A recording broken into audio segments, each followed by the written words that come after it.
Good morning. We all made it in time then. I thought I was going to stop. Could we please remain standing while we hear the Reverend Kim say prayers? Let us pray. Sovereign and all-knowing God, we pray that those who meet here this morning may be given wisdom, vision and compassion as they consider all the policies and matters that will enable them to meet their aims. God of goodness and faithfulness, the media often bombard us with bad news about our world in crowing exposes, fatalistic observations and cynical comments. We may feel tempted to walk the easy path of apathy, cynicism and comfortable ignorance. Forgive us, loving God, and restore us.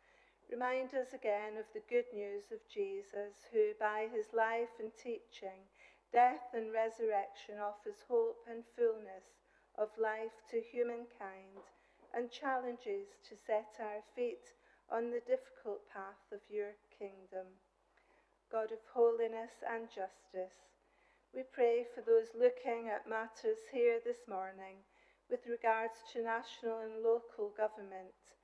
We pray for Mr. Mayor, our members of Parliament and all of our councillors and each member here this morning.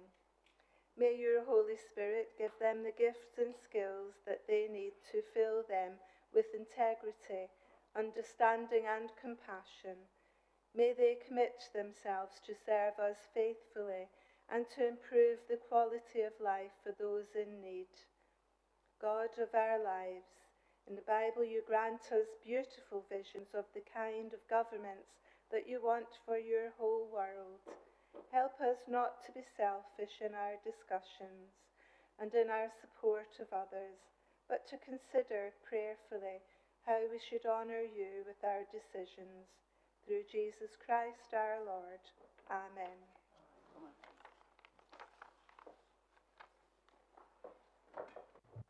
Thank you. Please be seated.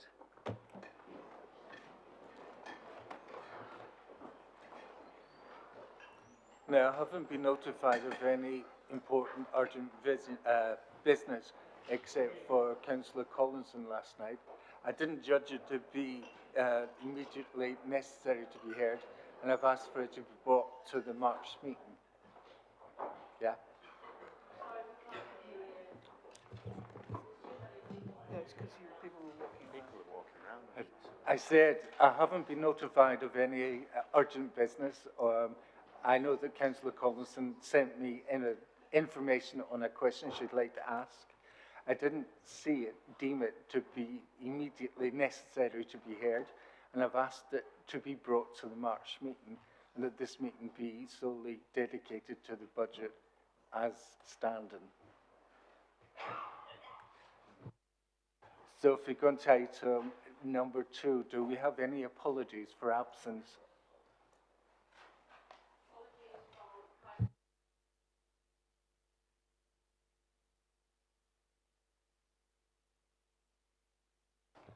Any more?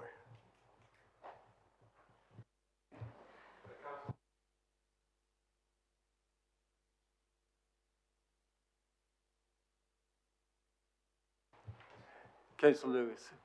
Councillor Weir. Apologies, Councillor Weir. Thank you. Councillor Bellamy.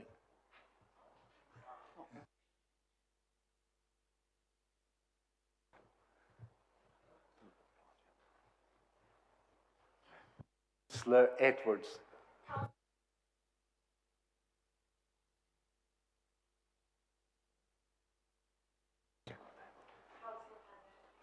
Councillor. Thanks.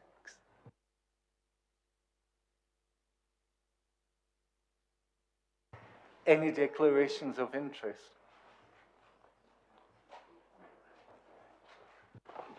Just Chair, as per my written declarations, an income from a care home under the jurisdiction of Salford, and my wife's income from a school under it's an academy, but under the jurisdiction of Salford.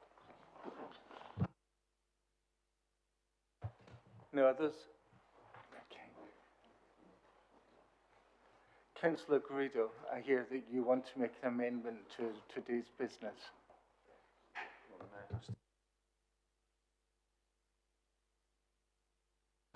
Mr. Mayor.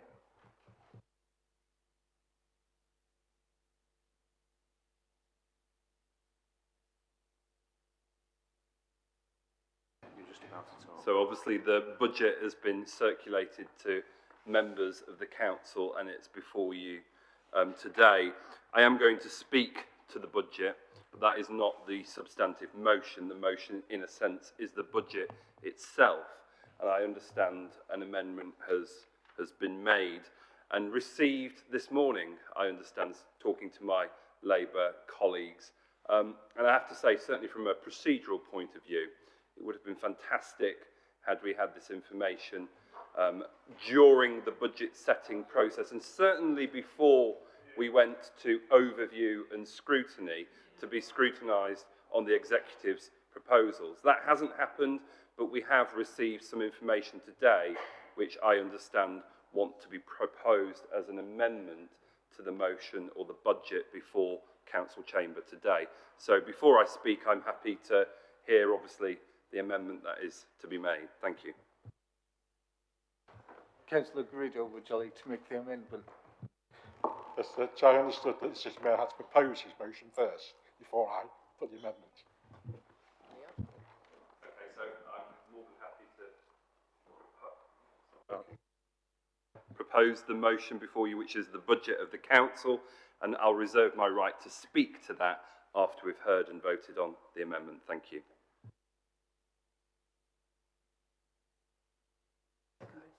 Sorry, who's seconded? Anybody seconded? Councillor Garrido. Mayor, I wish to move an amendment to the City Mayor's budget under item 4, and this is in accordance with Rule 18.7 of the Council Procedure Rules of the Constitution.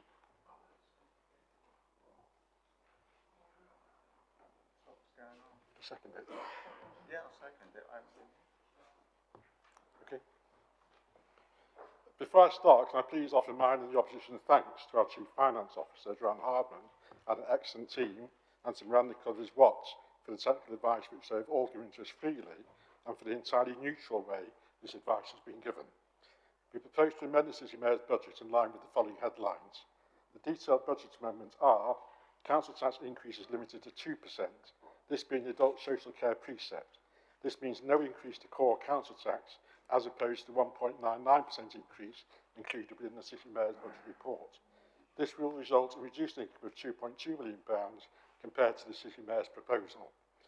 Extended pilots of electric vehicle charging posts across the city at a cost to the revenue account of £0.1 million. These changes will increase the savings and efficiencies target to £12.1 million in 2020-21 compared to the target of £9.8 million within the City Mayor's budget. I propose to bridge this gap of £2.3 million by reducing the contribution to the 3-year smoothing strategy in 2020-21.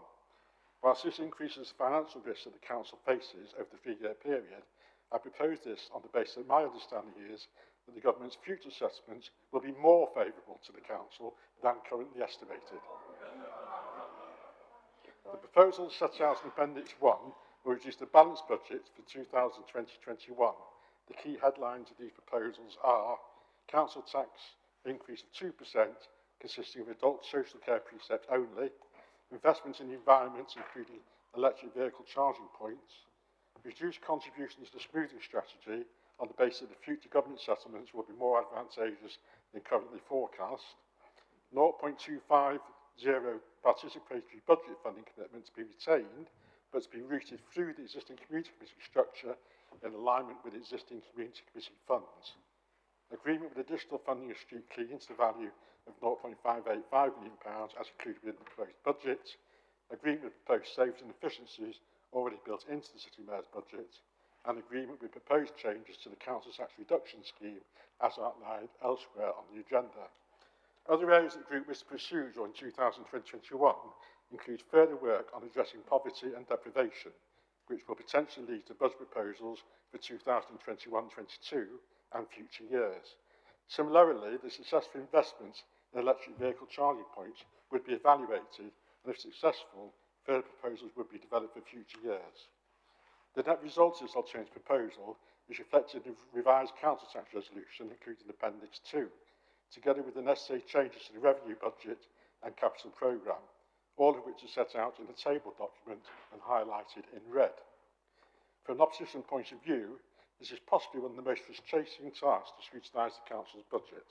Decide how, in our opinion, it could be so much better, and realising that until May the 7th, we have no real power to change it. But we believe it is our duty to at least give an indication as to where the City Mayor has gone wrong and to offer suggestions. At the heart of our thinking is the fact that the many, and not just a few, should be better off than they are under your proposal, City Mayor. We have heard a lot from you about austerity, which I might add was brought about in large part by the failures of the Blair and Brown administrations. But in this budget, and indeed in your 3-year plan, you make little recognition of austerity coming to an end. Indeed, you continue to forecast deficits. We take a much more optimistic view of the economy, bearing in mind the help which this government is already giving to the North, and its intention to help the North far more than has been done by any government in the past.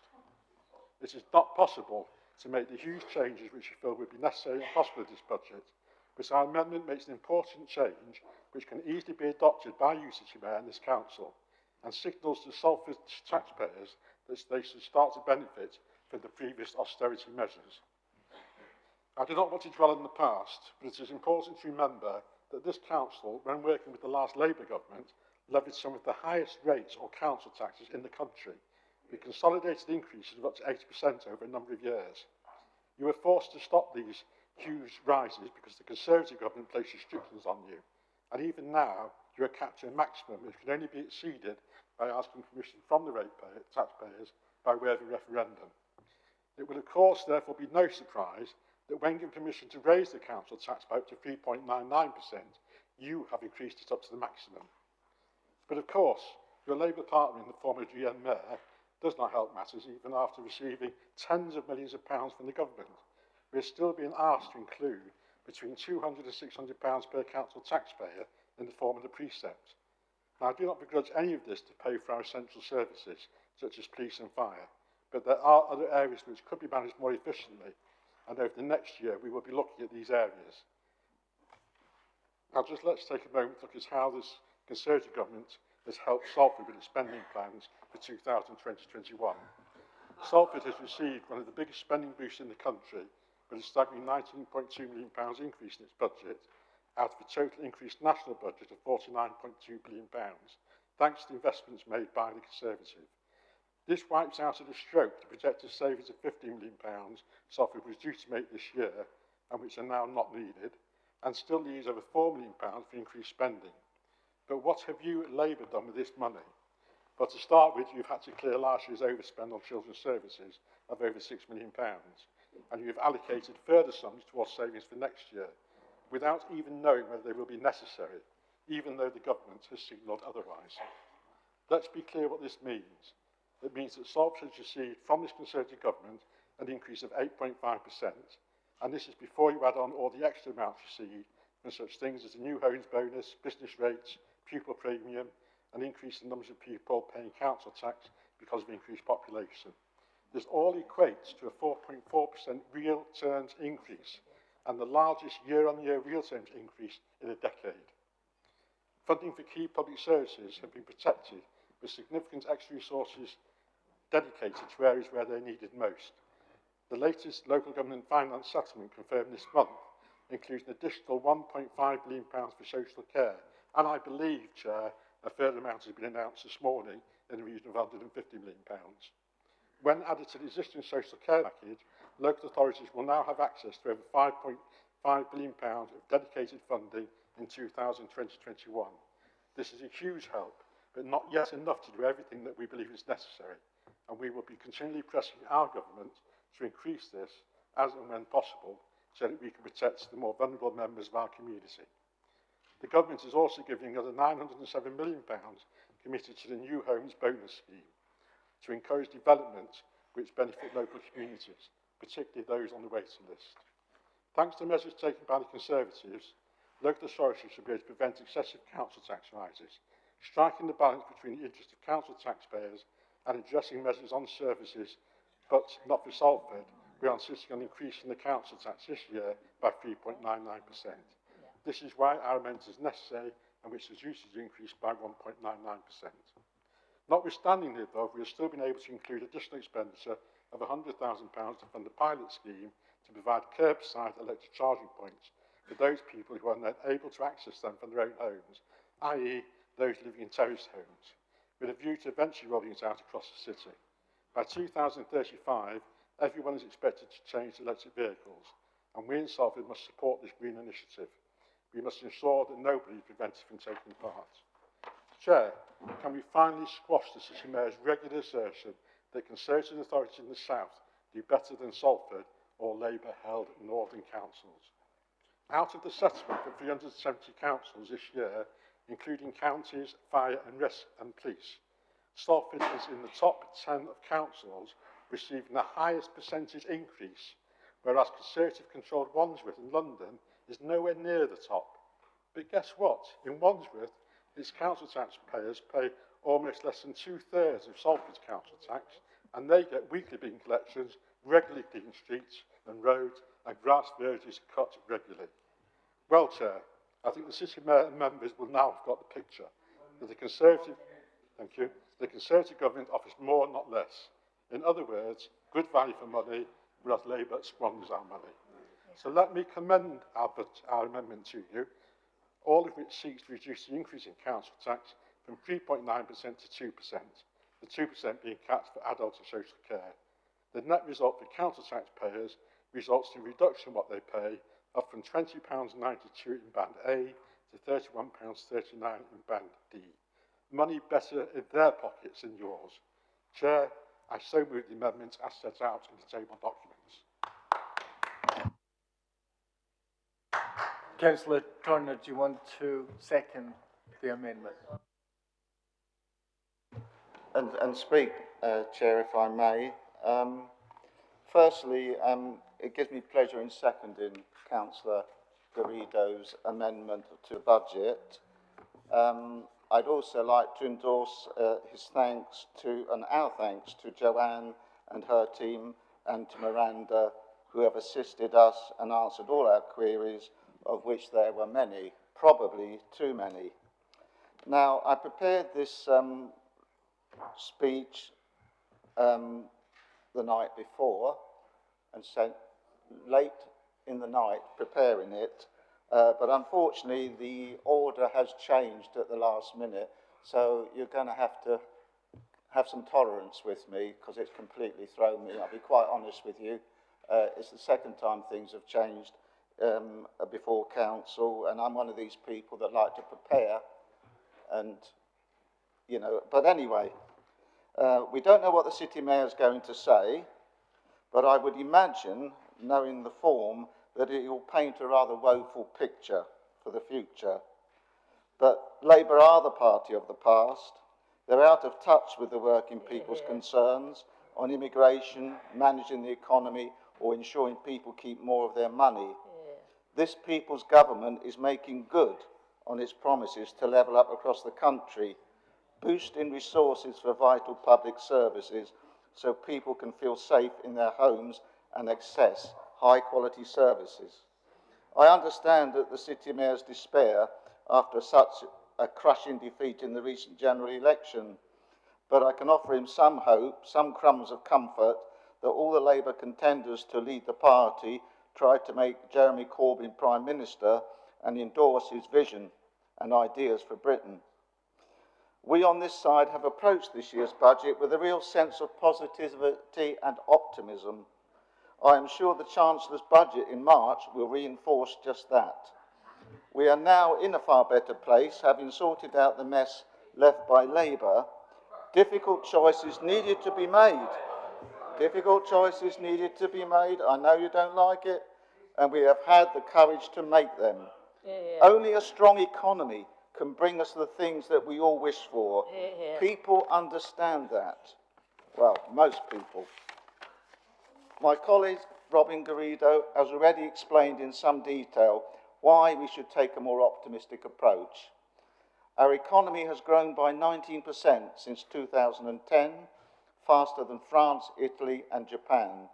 We have broken employment records. Unemployment is at its lowest since the mid-1970s. Over 308 million more people in work.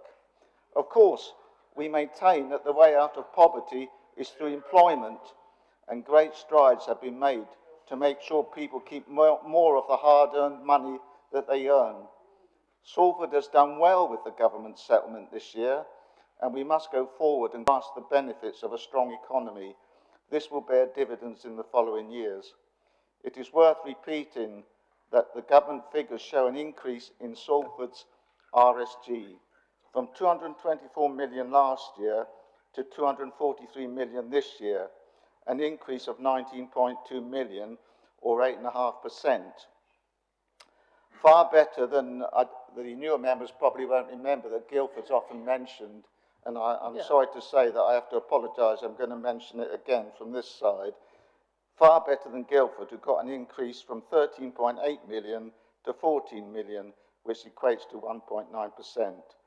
The Salford School pupil funding is up. It's now at 5,108, an increase of 4.73%. And of course, you've already heard we've had the new homes bonus, business rate retention. Thank you, Chair. 1.5 billion recently announced for GP. There's just so much more positivity about the place. 347 more police officers for Greater Manchester. I could go on, but I won't, as I know that hearing good news upsets the other side. We do understand that there are many residents are finding things very difficult, and by limiting the council tax rise to just the 2% adult social care, we make sure that the benefits are shared by all and not just the few. And I do hope members will support it, and thank you very much for sitting quietly during the course of my speech. Thank you. We have a list of people who want to make comments, so while we work through that, if you want to make a comment, please raise your hands and make yourself known. First of all, Councillor Mary. Well, thank you very much, Mr. Mayor, for that, for allowing me to speak. I can only say that Robbie might have been better employed in singing Always Look on the Bright Side of Life rather than his actual speech he made, because I was waiting to hear what evidence he has for this more optimistic assumption. Is it the Institute of Fiscal Studies, for example, which said this morning that the government will have to cut public expenditure or raise taxation in order to meet their spending plans? Is it the 5% that the Chancellor has demanded from every government department to cut their expenditure by 5%? Or is it just a plain hope that things might get better in the future? I don't know if that's what Dominic Cummings has instructed him to say today, but because after all, you criticised our party, but you franchised your party out to a person who's not even a member of your party to actually run the government and the Chancellor of the Exchequer's speech as well. So, no, I am not impressed with this particular argument. I think if we had put that argument forward saying we're going to hope that it might get better in a couple of years' time, you'd have laughed us out of court, quite frankly. You'd have bitterly attacked the Labour Party for being profligate in terms of their expenditure. But basically, you've put your chips on a gamble that Boris is going to come through with extra cash for Salford. When all the evidence from the Fair Funding Review is he wants to give the money to places like Surrey and Wandsworth rather than Salford. Absolutely right. I sit on the LGA Resources Committee, and the original proposal from the government is to say, oh, don't worry about deprivation. Don't use that as an indicator. Just look at the population and give everybody the same amount of money. I asked a couple of years ago the Finance Department if we had actually had the same support as Wandsworth, where would we be in terms of the council tax? And the result is that we would have been able to cut the council tax drastically in Salford as a result of the support that Wandsworth get. So don't lecture me about Wandsworth. Don't lecture me about Westminster, which can pay for all of its services through its car parking charges. So actually, I'm afraid, Mr Mayor, we have a situation where Councillor Garrido, if he was selling a house to someone on the basis of this particular prospectus, he would be telling them, don't worry about paying the mortgage in the future. Someone else might come up with the cash. Don't make any provision in terms of savings because something better might turn up. I'm sorry, Mr Chairman, I cannot accept a budget that is based on hope and faith in Dominic Cummings and something will turn up, or a magic money tree, all the things they accused us of in the last election. I cannot accept a budget on the basis of that. I think we have to make sensible provision. And if you're right, let's suppose he is right. If he is right, then we can make provision in the future in terms of council tax. But don't sell people a false and fraudulent prospectus, which is all your particular budget is based upon.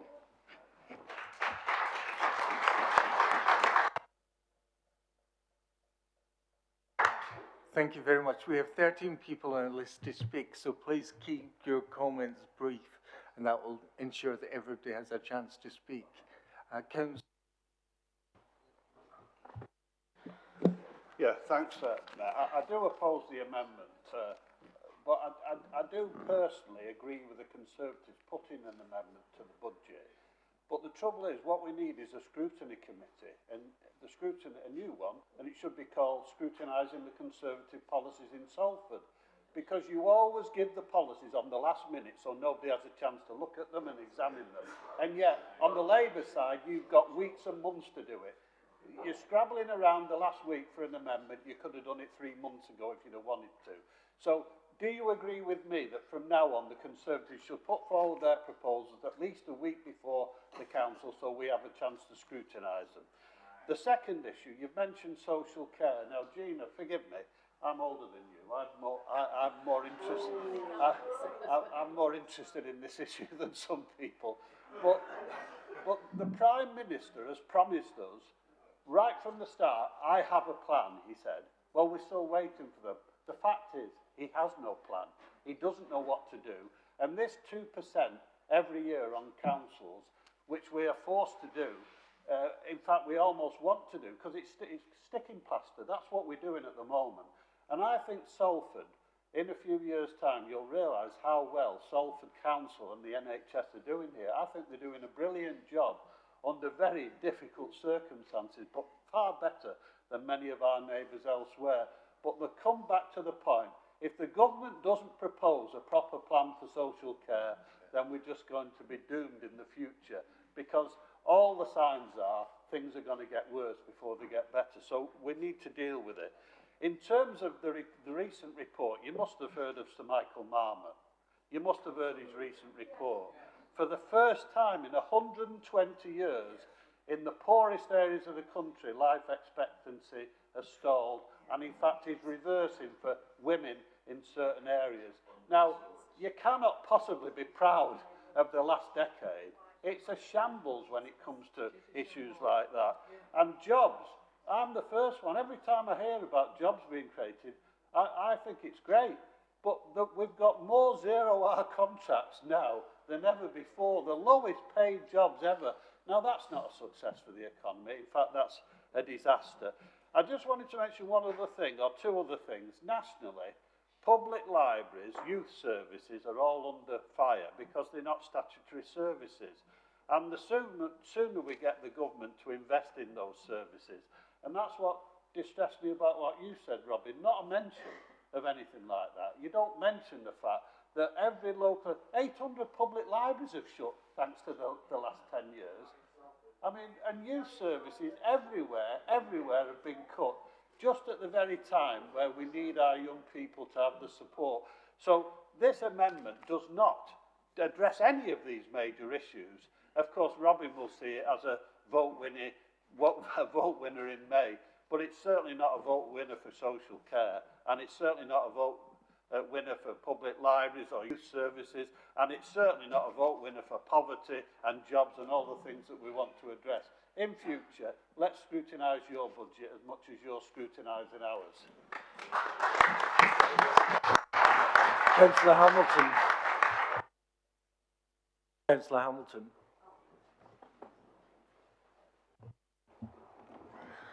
Thanks, Chair. Councillor Turner, we've been here before when you mentioned employment. Now, I'm lead for mental health. It's appalling. I can't believe we're living in the same world. The devastation that I see and hear every day. I've let other people talk about the figures and the council tax and bits of this, that. Let other people talk about that. But are you aware of the devastation that's surrounding Salford? Because I think we're coming from completely different worlds. And I do say this over and over again, not being listened to. Suicide rates, family breakups, poverty, children needing food in school, teachers bringing food in. Yeah, fair enough, but it's shocking. The levels of where we're at now, I can't believe I've heard what I've heard, and I can't believe you're living in Salford. Thanks. Councillor Nelson. Thank you, Mr. Mayor. It must have been a busy night at Councillor Garrido's house last night. He was writing the budget and Councillor Turner was writing his speech. What is really quite frustrating, and I've got a great deal of respect for members of the opposition, is that we come to this chamber, and over the last 9 months or however long I've been a councillor, I've heard from Councillor Garrido, he wants things to be more positive. Well, so do we. I'm a socialist. I don't want to be coming here and voting for tax rises on the people of Salford. But the reality of the situation is, and we've all got these convenient pieces of paper next to us, the city of Salford has lost £211 million as a result of the Conservative government over the past few years. And how you can stand up and say that we in the Labour Party are out of touch with working people, when the people of Salford have not only rejected the Conservative Party once in government, but we had an election in 2010, Salford voted Labour against the Conservative Party. 2017, Salford voted against the Conservative Party. 2019, Salford once again votes against the Conservative Party. And what we are hearing and what we are seeing in our communities is devastation. We're seeing teachers going to schools, asking parents to provide extra money for books, teachers bringing food in for their students themselves. We're seeing in our communities, right across Salford and right across the country, youth centres closing all over the place, as Councillor Jones has said.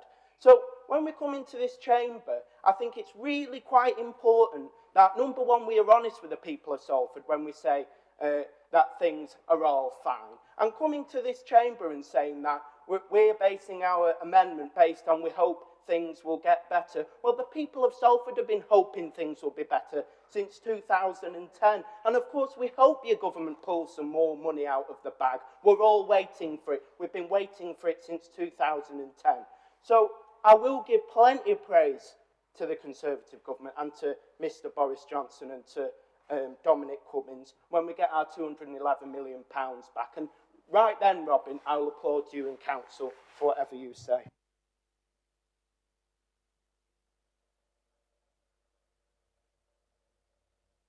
Councillor Morris.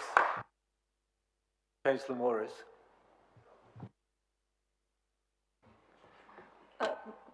Roger and other speakers have said mainly what I was going to talk about, especially the Marmot report, which is an absolute disgrace, because that is an official report which says people are dying at a much younger age in the north, not in the south, because of austerity. And that is something that we should be heartily ashamed of as a country. My concern is we've had more than 10 years of cuts, but on the other side of that, we've had no investment in any services. And any businessman will tell you that if you run a business and you make cuts after, year after year after year, it's going to collapse. You have to invest to improve the future. and this government is not doing it.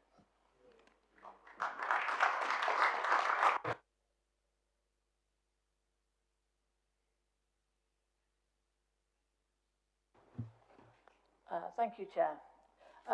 I like Councillor Turner, and I have to say, we weren't sat around last night writing our speeches. We were actually having our son up for dinner. So I was cooking and Robin was watching car programmes. So I can quite honestly tell you, right, we were not doing the speech last night. Right. Couple of things. Yeah, my speech, right, that I was going to make in support of the amendment, I'm going to save for when I hear what the Mayor has to say. But I will sort of use one bit in there, which I'm writing to support. As everybody knows, I sit on planning, and I do welcome our, if you like, scheme, our pilot scheme, for looking at electric charging points. We're going to have to do it, and we need to know how we can do it. There are ways that we can, and I just feel that there are two ways I'd like to look at. One is developers. I think when we grant planning permission, and I know Councillor Antrobus knows that I've said this before in planning, I feel that we should, part of our planning permission should be that electric charging points are put on new houses, not just the wiring, because it then costs money to actually put the point on outside. So I think we should be granting planning permission. And I accept, right, that we've actually given quite a lot of car charging points in car parks where below flats, because they can't have them in their flats, can they? But we need to be looking at things like encouraging companies. On the motorways, car companies actually have charging points for their cars.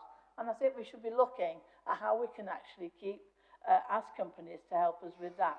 And just a little aside there, I do think that we should all go down and talk to the government about affordable houses.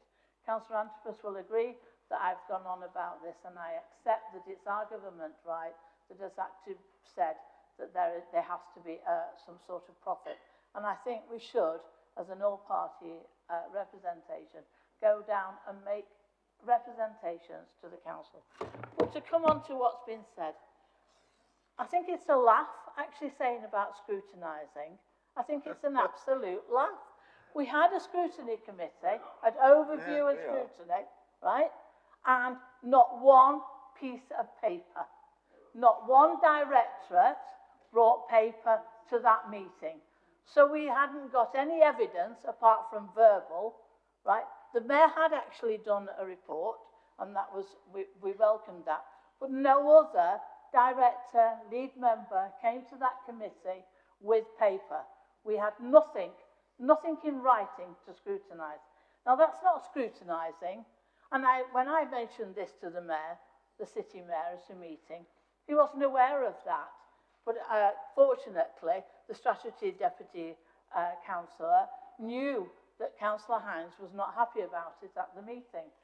But I look at the minutes that came out yesterday for the Cabinet from the month before, no mention from the chair of the scrutiny, that we were all annoyed, not just the Conservatives, but the Labours on the committee as well, were annoyed that there was no paperwork. So I have to say, right, that is one thing, scrutiny needs to be looked at. And I have to tell you, living with Robin for 50 years, nobody tells Robin what to write and what to do. I can't do it, so if I can't do it, you won't be able to do it, right? He actually does it on his own. He does whatever he says. So, Central Office will not be telling Robin what to do. Not at all. You can go through any of Central Office's paperwork, none of that would be in Robin's speech. Can I say that? I mean, that is the honest truth. And yes, I am concerned about the report that came out yesterday. It is not a good report, and then we need to be doing something about it. But can I remind you that most of that was the North East? And what have we had in the North East but Labour MPs? What has happened now? We've got Conservative MPs and they will start to sort it out, because all you do is keep the people down. And I'm sorry, this will not happen in Salford. Councillor Wade. Thank you, Chair. I welcome this budget because I know that the residents in my ward are absolutely sick of cuts, year-on-year cuts. And, you know, if you work in an insecure job with poor hours and poor pay, you're not persuaded that we've got a strong economy. But in spite of a decade of decline, in spite of 10 years of Tory government cuts, the withholding by this government of taxpayers' public money withheld from local authorities, forcing councils to reduce services, vital services, that these same taxpayers and their families who live in our communities so desperately need. This budget allows the continuation of services to our residents at current levels, with no further cuts. This budget enables us to continue to safeguard and support our children, provide education, including our outstanding debt. Councillor Wade, you're speaking to the amendment rather than the budget itself. Councillor Saunders.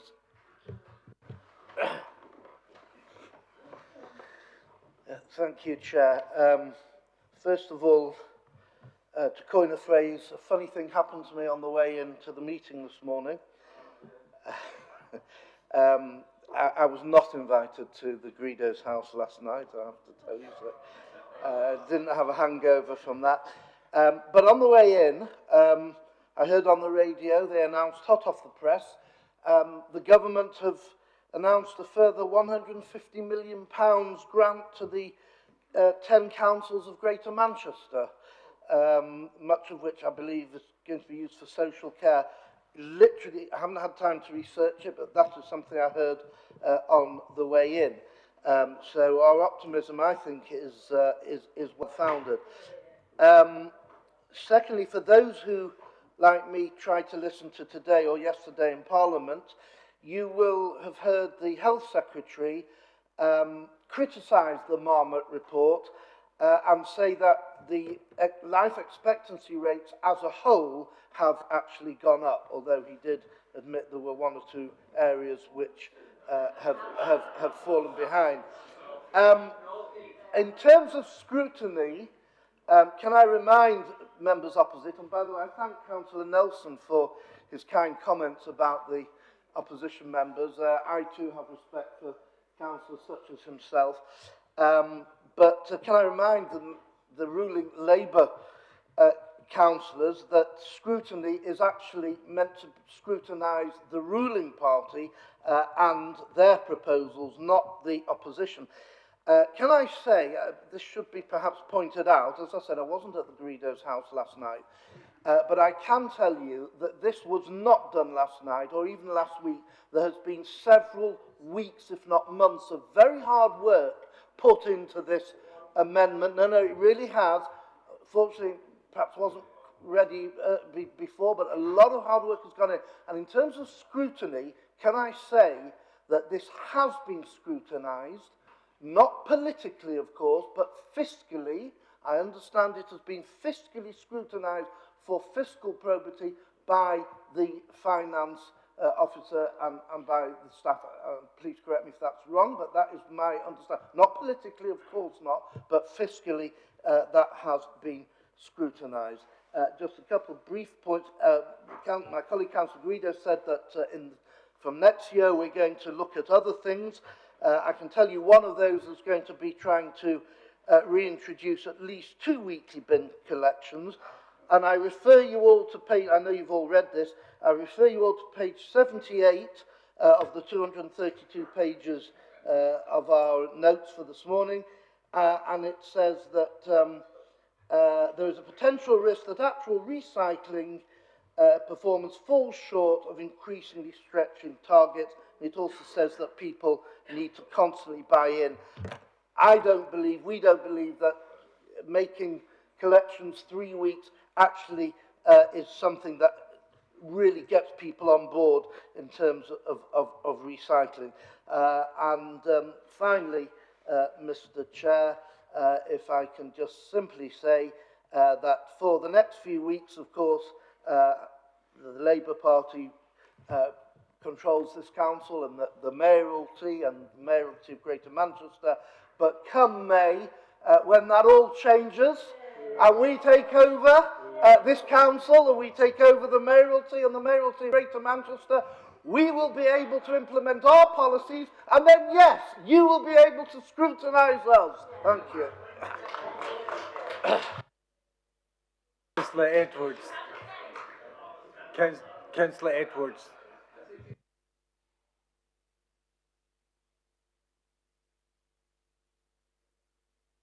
Councillor Edwards.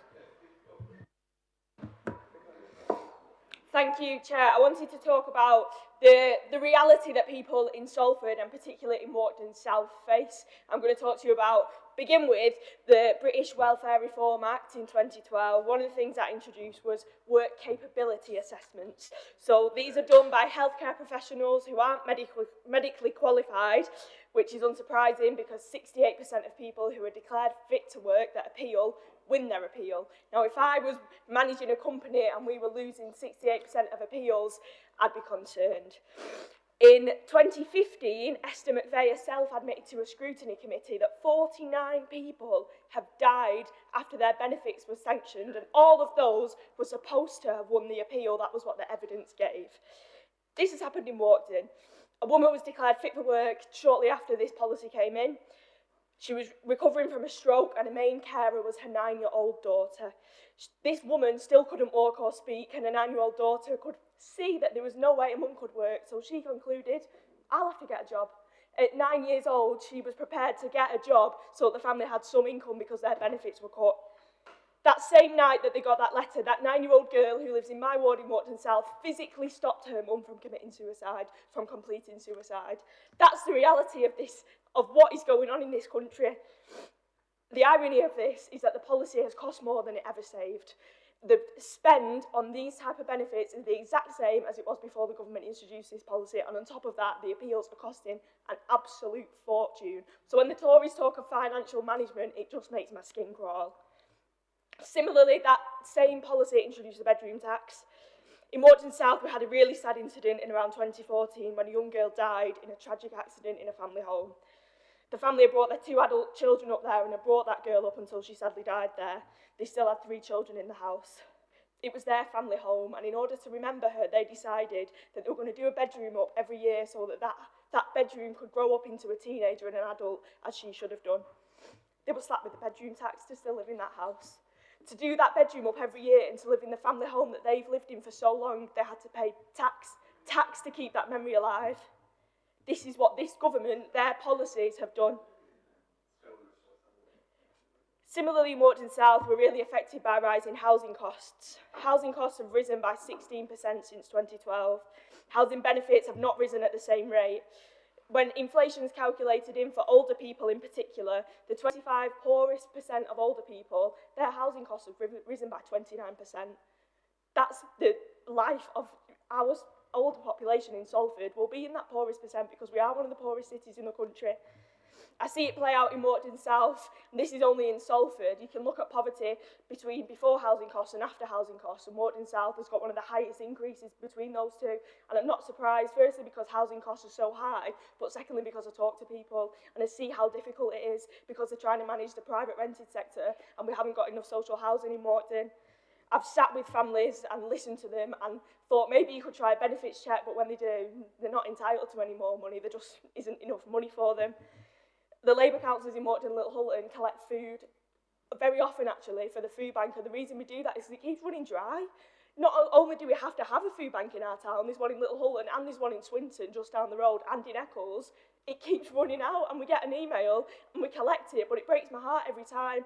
And something that does warm my heart is that girl that I told you about, that 9-year-old girl, I know she's not got that much money, but she donated £20 worth of tampons to that food bank, and we've spoken to people who came to us and said the food bank helped me once and donated £50 worth of food, and they haven't really got that money to spare, but they will do. Councillor Turner mentioned rising employment. Employment has risen by the government statistics, but poverty hasn't fallen. Why? Why are we talking about underemployment? We're talking about the fact that people in this country have skills. This is what underemployment is. They have skills and time, but the jobs aren't there. This country needs good jobs. It needs to pay people good wages. We need to stop treating people who are disabled and who are struggling like they're undeserving. We need to stop pretending that making the poorest poorer and allowing the rich to do fine is financial management. There is more to budgets than the end figure. It's about people and it's about people's lives. And I'm so disappointed that the Conservatives haven't actually done what they've done in the last few years and really emphasised the impact of cuts, and not just cuts on council budgets, but the way the Conservatives have acted in the past 10 years. It really makes me sad, and I'm disappointed it's not been mentioned enough in this amendment.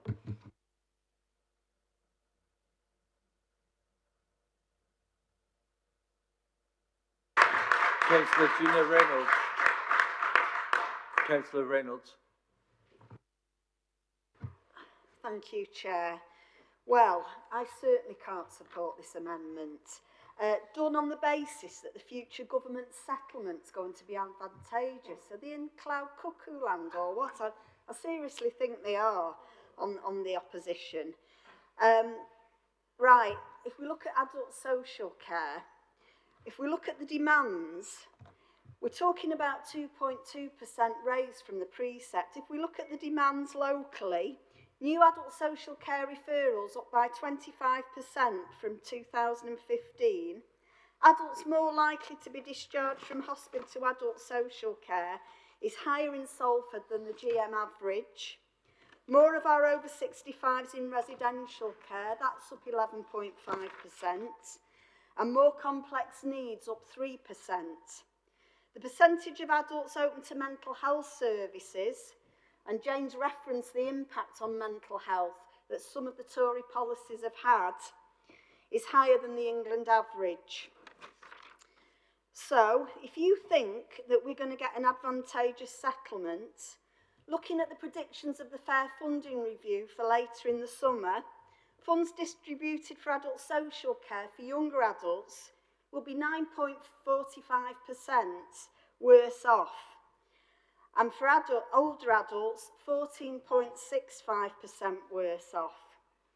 Nationally, we've got bed blocking the highest since 2017, a shocking number of days lost to delayed transfers of care, and that's because we haven't always got the care services available for people. So they're stuck in hospital. Roger and Margaret have referenced the Marmot report, and that is absolutely shocking. And the deterioration in the last decade from the last report that was published. And those health inequalities have widened even greater. We're still looking for the green paper, as Roger said. Delayed 5 times. It's over 3 years now that we've been waiting for this social care green paper to find a long-term solution for adult social care in this country.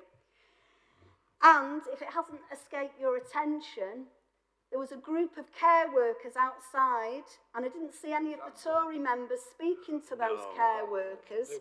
Care workers in this city, dedicated, doing an absolutely amazing job looking after the health and care needs of people in this city. And the impact that that work is having, low-paid work, the impact on their mental health and quality of life is an absolute disgrace on the salaries that they get for that job that they're doing. And if our government had been in, a Labour government, we'd have been paying everybody in this country £10 an hour. The Mayor will be making an announcement later on the position with the care workers. But, you know, I have got real concerns for those care staff. Those care staff are on the brink of leaving the care sector because of what they're facing day to day. And there's billions needed nationally to help the care sector cope. 1 in 4 jobs in the care sector unfilled, and 1 in 11 workers from the EU. And that brings me on to real concerns now with this migration point system that Boris is looking at from a loss of workforce in the care sector that's already struggling. So I'm sorry, I can't support this amendment.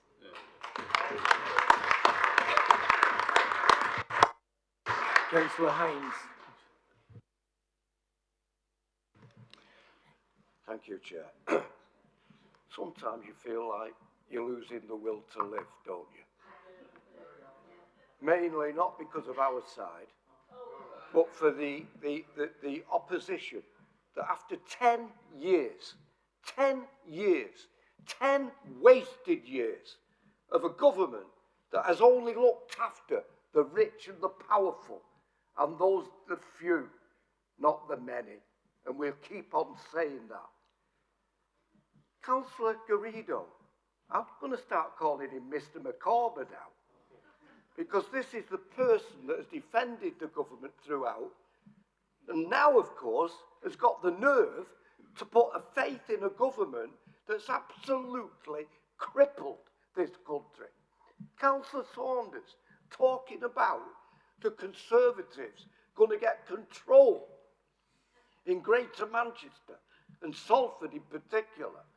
What a nightmare that would be. These Tory MPs that have been elected in what we call the Red Wall, they won't know what day it is, how they're going to resolve the problems for those people. Let's get it straight. Let's get it straight. When we have the referendum, people like me, I voted leave. Not because perhaps the majority of people that voted leave, I voted leave, rightly or wrongly, because I thought a socialist future would be hurt with Brexit, without Brexit. But having said that, on the election that took place in December, the overwhelming majority of people that voted Tory voted because of Brexit. And why did they vote because of Brexit? Because their life is pitiless. They feel that there's no hope for the future. Wrongly, that they voted a Conservative government who gives them that hope, but that's how they feel. I've listened today of people coming forward with all the reasons and all the passion that's coming forward because of the Tory amendment. This amendment based on hope in the sense that with no foundation whatsoever, none at all. And we'll see, it's been mentioned about the IFS, of course Johnson took out the night of the long knives when numbers of his cabinet were dismissed and the Shadow Chancellor had to resign because he felt that Johnson was taking control. Now we'll have to wait and see what happens there in the future.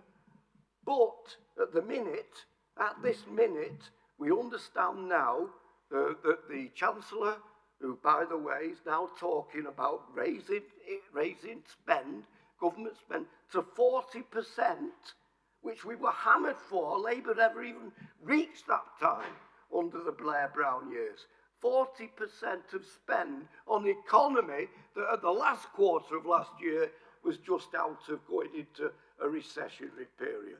This is the foundations of a Tory economic strategy that's going to take us nowhere. Talk about scrutiny. I go to the Overview and Scrutiny Committee every month. They get more information at that scrutiny committee than, I don't know the other scrutiny committees what they do. Yet they're now coming forward in this budget session saying that they didn't get understanding what was going on. Good God Almighty. And at the same time, I've not looked at this budget today. It's disdainful, this budget today. I've never said that we didn't understand.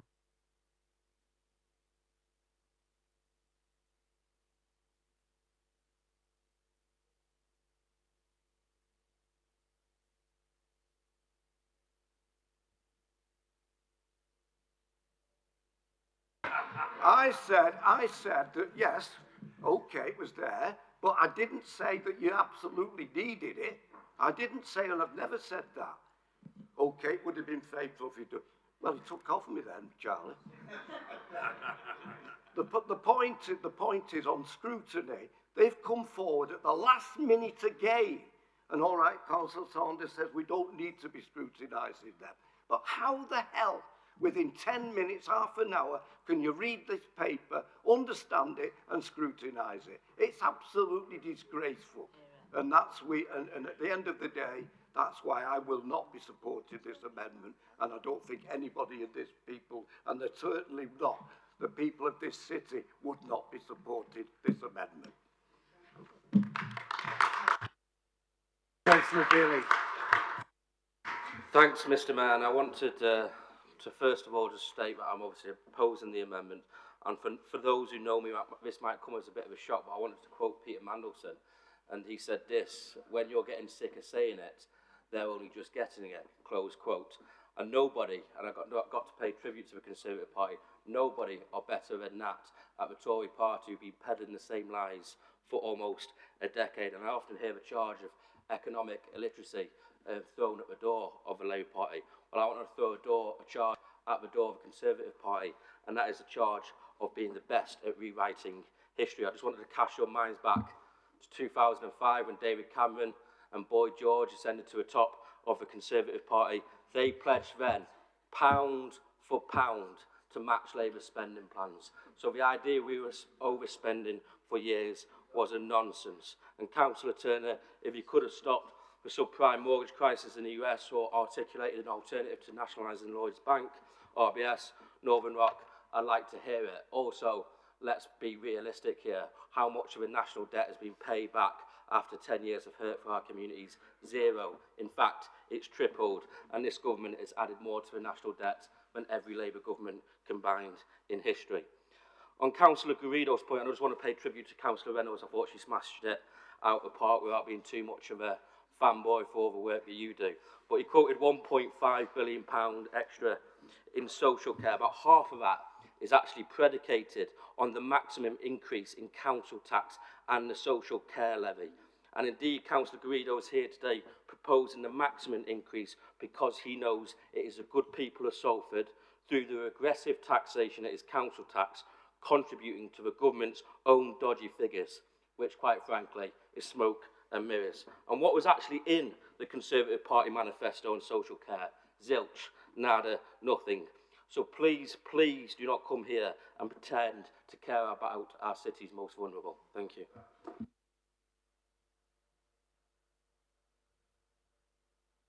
Councillor Lewis. Councillor Lewis. Thank you, Chair. First of all, can I just say I'm very disappointed Councillor Robin Garrido was watching car programmes last night rather than tossing pancakes. I mean, where's the commitment to tradition? Okay, so first of all, Councillor Turner, we keep hearing the same rhetoric about Labour being the party of the past. Yet myself, Councillor Hines and others in here consistently try and help you to understand how the economy works, because consistently you seem to not understand. The Tories still treat the economy like it's 1971, like before when we came off the when the USA came off the gold standard and we became a fiat economy. Now, I know that is probably a little bit technical for people in it, and I'm not going to start explaining it, but please go and look it up, because money is completely different from the way you understand it. I'm going to do a little bit of a thought experiment just to try yet again to help you understand.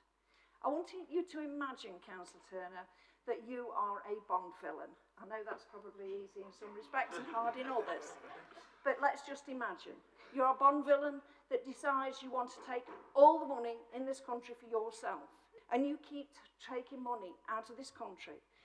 By the time you have got all of the money, you actually have nothing at all, because money has no value whatsoever. This is what this government has done. They've continually taken money out of the economy, and it is losing value. Where do we see that loss of value? We see it in stagnant wages. We see it in high streets that are dying, shops that are closing. We see it in the lack of growth in the economy. And as Professor Marmot pointed out, we see it, sadly, where ultimately in people dying far earlier than they should do. As you're probably aware, I have a lot of links with schools, so often when I listen to the impacts of austerity, I think about what happens in the schools, because that's my experience, and particularly in governorship. And I so often hear horrific stories about schools struggling with difficult children, and those difficult children, more often than not, they have had mental health problems. They come from families that have perhaps had domestic violence in them. There's all sorts of issues go on in the background, and what those children need is massive investment to support them, but the schools don't have it. So they end up in other systems where you hope they will get the right support, but those other systems don't have the money either. And it's absolutely desperate. If anybody in here, I'm sure there are people, I've sat on permanent exclusion meetings and been absolutely desperate because I know the schools are doing everything they can to try and keep those children in school where they will be supported, but they just don't have everything they need, the money they need, the staff they need, the support they need, and this is all the result of the austerity. So I want you to try and think about that in terms of, yes, this government is behaving like a Bond villain.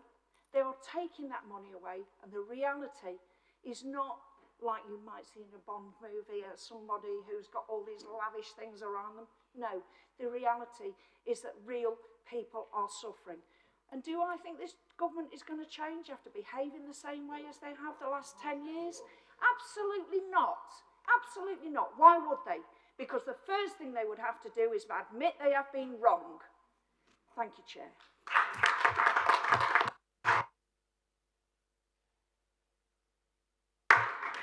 Thank you, Councillor Lewis. I'd like to ask Mr Mayor if he would like to respond to the amendment. Well, no, because he don't. Yeah, I've asked to speak on the amendment. First of all, if obviously you've spent so long on this amendment and we only got it today, it begs the question, how long have you actually spent on this in the first place? As far as I'm concerned, what this is, and we should call this out, it's a political ploy, and it's basically party political gimmickry. If Councillor Garrido had time to watch programmes on TV last night around cars, the question is, why didn't they send it over to us last night at least? Why did we only get it this morning? And then building on that, I think it's really financially imprudent, having heard what many members in this chamber have already said. But also let's deal with the facts, because anyone who knows me knows that I like to deal with the facts. The Local Government Association has told us that 60p in every £1 we receive from central government has been taken out of local government since 2010. Councillor Lewis talks about the £211 million cut since 2010. 53% has been taken away from the local authority. That is absolutely scandalous. And this is the first year in 10 years that I'm proposing today a no-cuts budget for the next financial year, and the opposition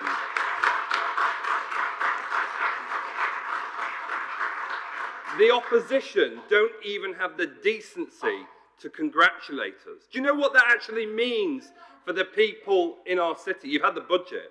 Do you know what that means for the people in our city? Do you know what that means for local government workers who from one year to the next don't know whether the hammer is going to fall on their jobs, on their services, on some of the most vulnerable people in our city who rely on our services?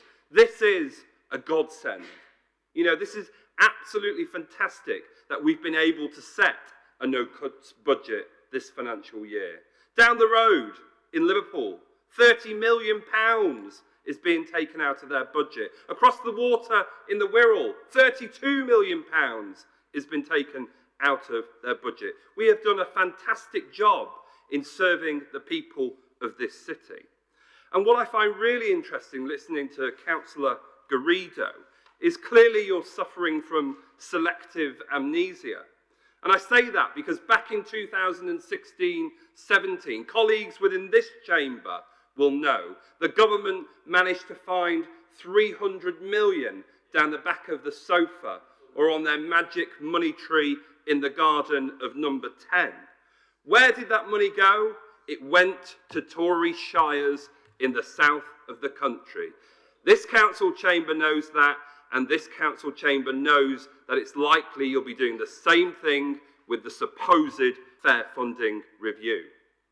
But you know, things aren't great looking forward. There are still huge pressures that this local authority faces. Over the next 3 years, we're still facing £20.2 million of cuts and unfunded budget pressures. So it's absolutely right that we are financially prudent at this point in time. And then we also know your own Prime Minister and Chancellor have asked departments of government to come forward with 5% cuts.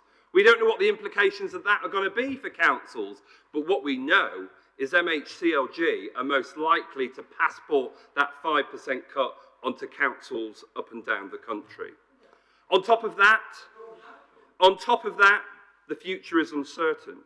We're entering a fair funding review next financial year, and what we're being told by the LGA is £8.5 million is likely to be taken from Salford City Council's budget. We've got a business rates reset. We don't know what the future on new homes bonus. You've heard about the green paper. That was promised back in March 2017. And you've forced and hiked precepts of 6% over the last 3 years on the people of Salford. You're doing it again this year with another 2%. When you talk about a 4.4% boost on actual local government spending, the reality is all of that money, or at least over 50% of it, is coming from council taxpayers. Because in your local government finance settlement, you've assumed a 1.99% in council tax increase and a 2% on adult social care.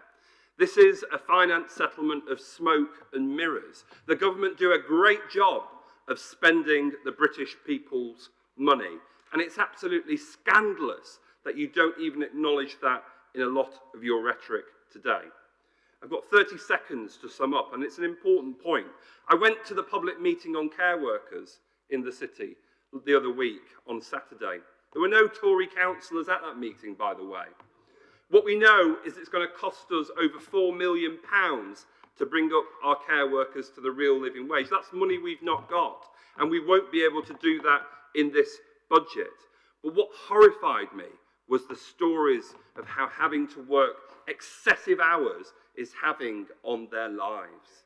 No time with children, choosing between heating and eating, and forced to work ridiculous amounts of hours just to make ends meet. This is the reality of 21st century Britain.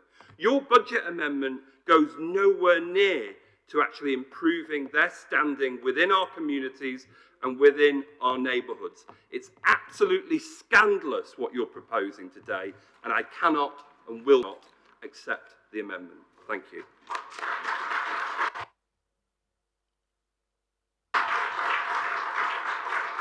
Thank you, Mr. Mayor. We're moving now to the vote on the amendment. It's a named vote. It is a name vote. Named vote.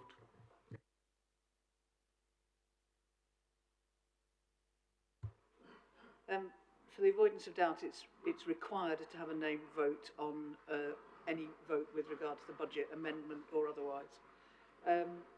City Mayor Dennett. Vote for the budget, not the amendment. Against the amendment? Yeah. If you're voting against the amendment, say no. If you're voting for the amendment, please say yes. Antrobus? No. Councillor August? No. Councillor Bailey? No. Councillor Barnes? No. Councillor Bellamy? No. Councillor Bentham? No. Councillor Boschel? No. Councillor Brocklehurst? No. Councillor Brooks? Councillor Birch? No. Councillor Kamel? No. Councillor Clark? Councillor Cohen? No. Councillor Collinson? Councillor Critchley? Councillor Dawson? No. Councillor Dickman? No. Councillor Edwards? No. Councillor Fletcher? No. Councillor Karen Garrido? Yes.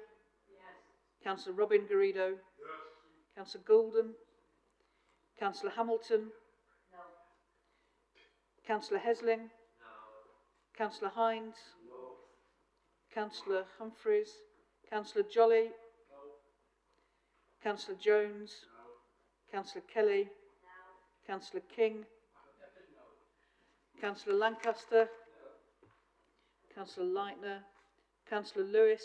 No. Councillor Linden? No. Councillor McCusker? No.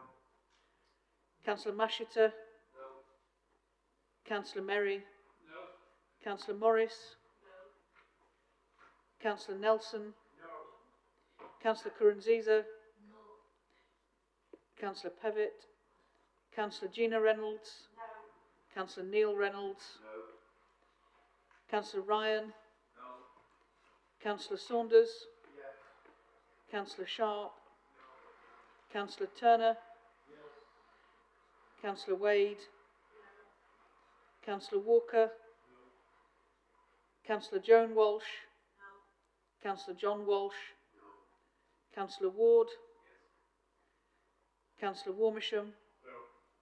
Councillor Warner? No. Councillor Weir? Councillor Wheeler? Councillor Wilson?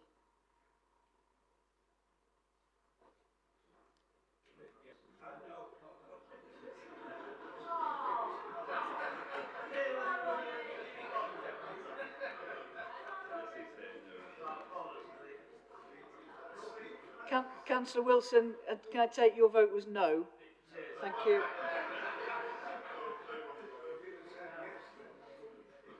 The amendment is not carried. So the amendment fails.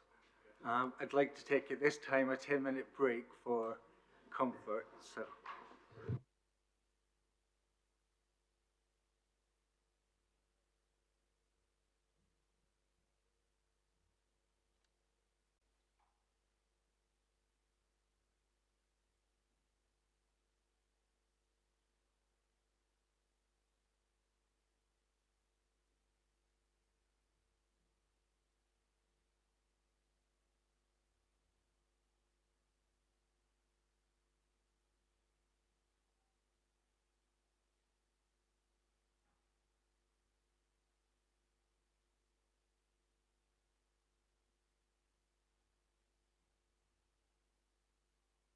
Thank you. Please be seated.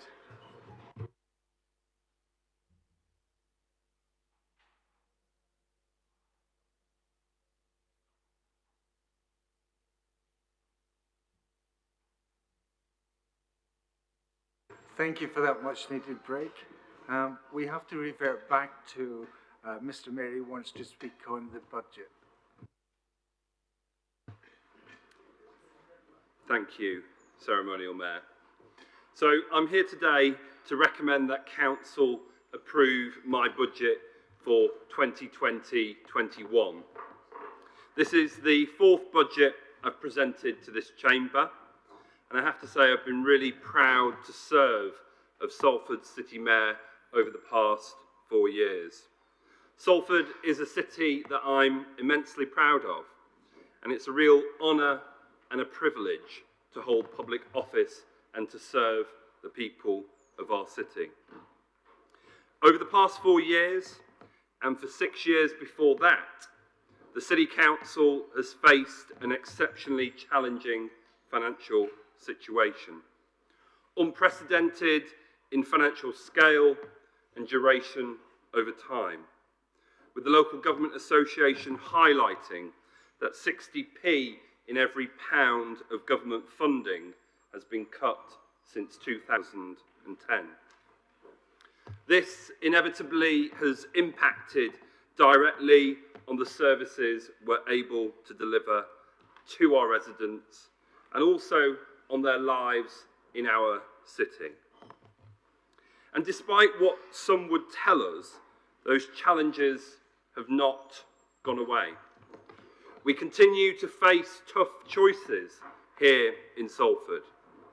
And I believe the budget I'm presenting to Council today represents, as far as possible, a responsible and fair set of proposals. For the first time, I'm presenting today a budget that will deliver no further cuts to services for our residents, those services that our residents rely on and need.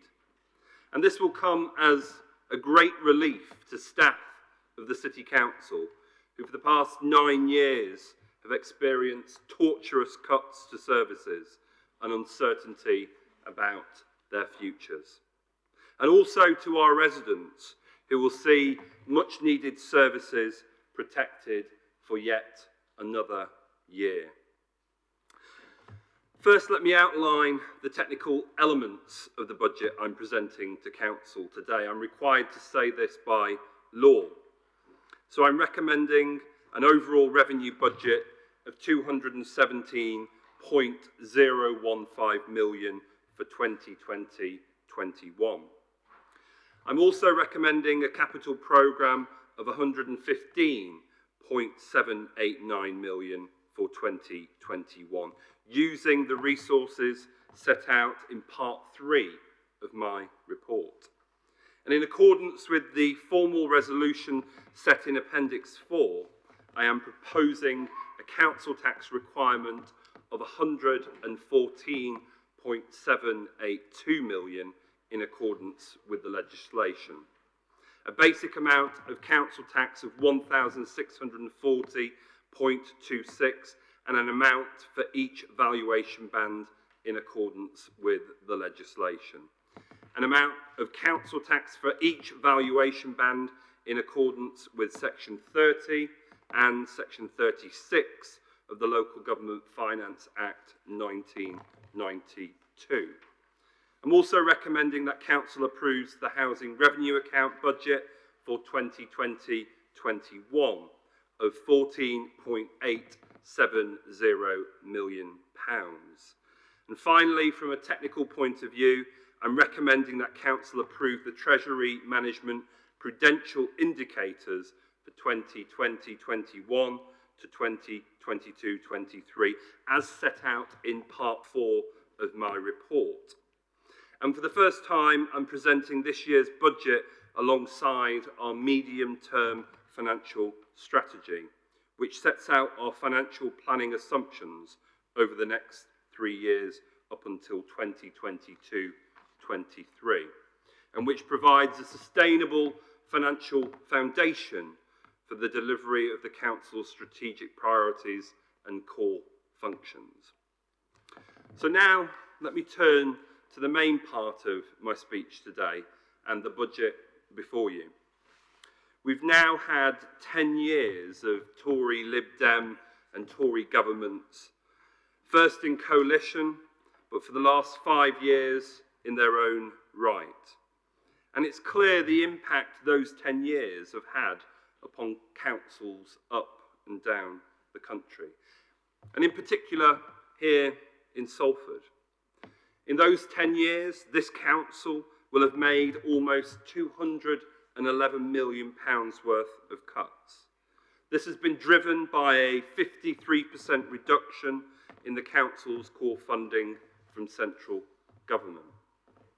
And as I said last year, no council, no organisation can lose over 50% of its budget without a direct impact on services and on those most in need.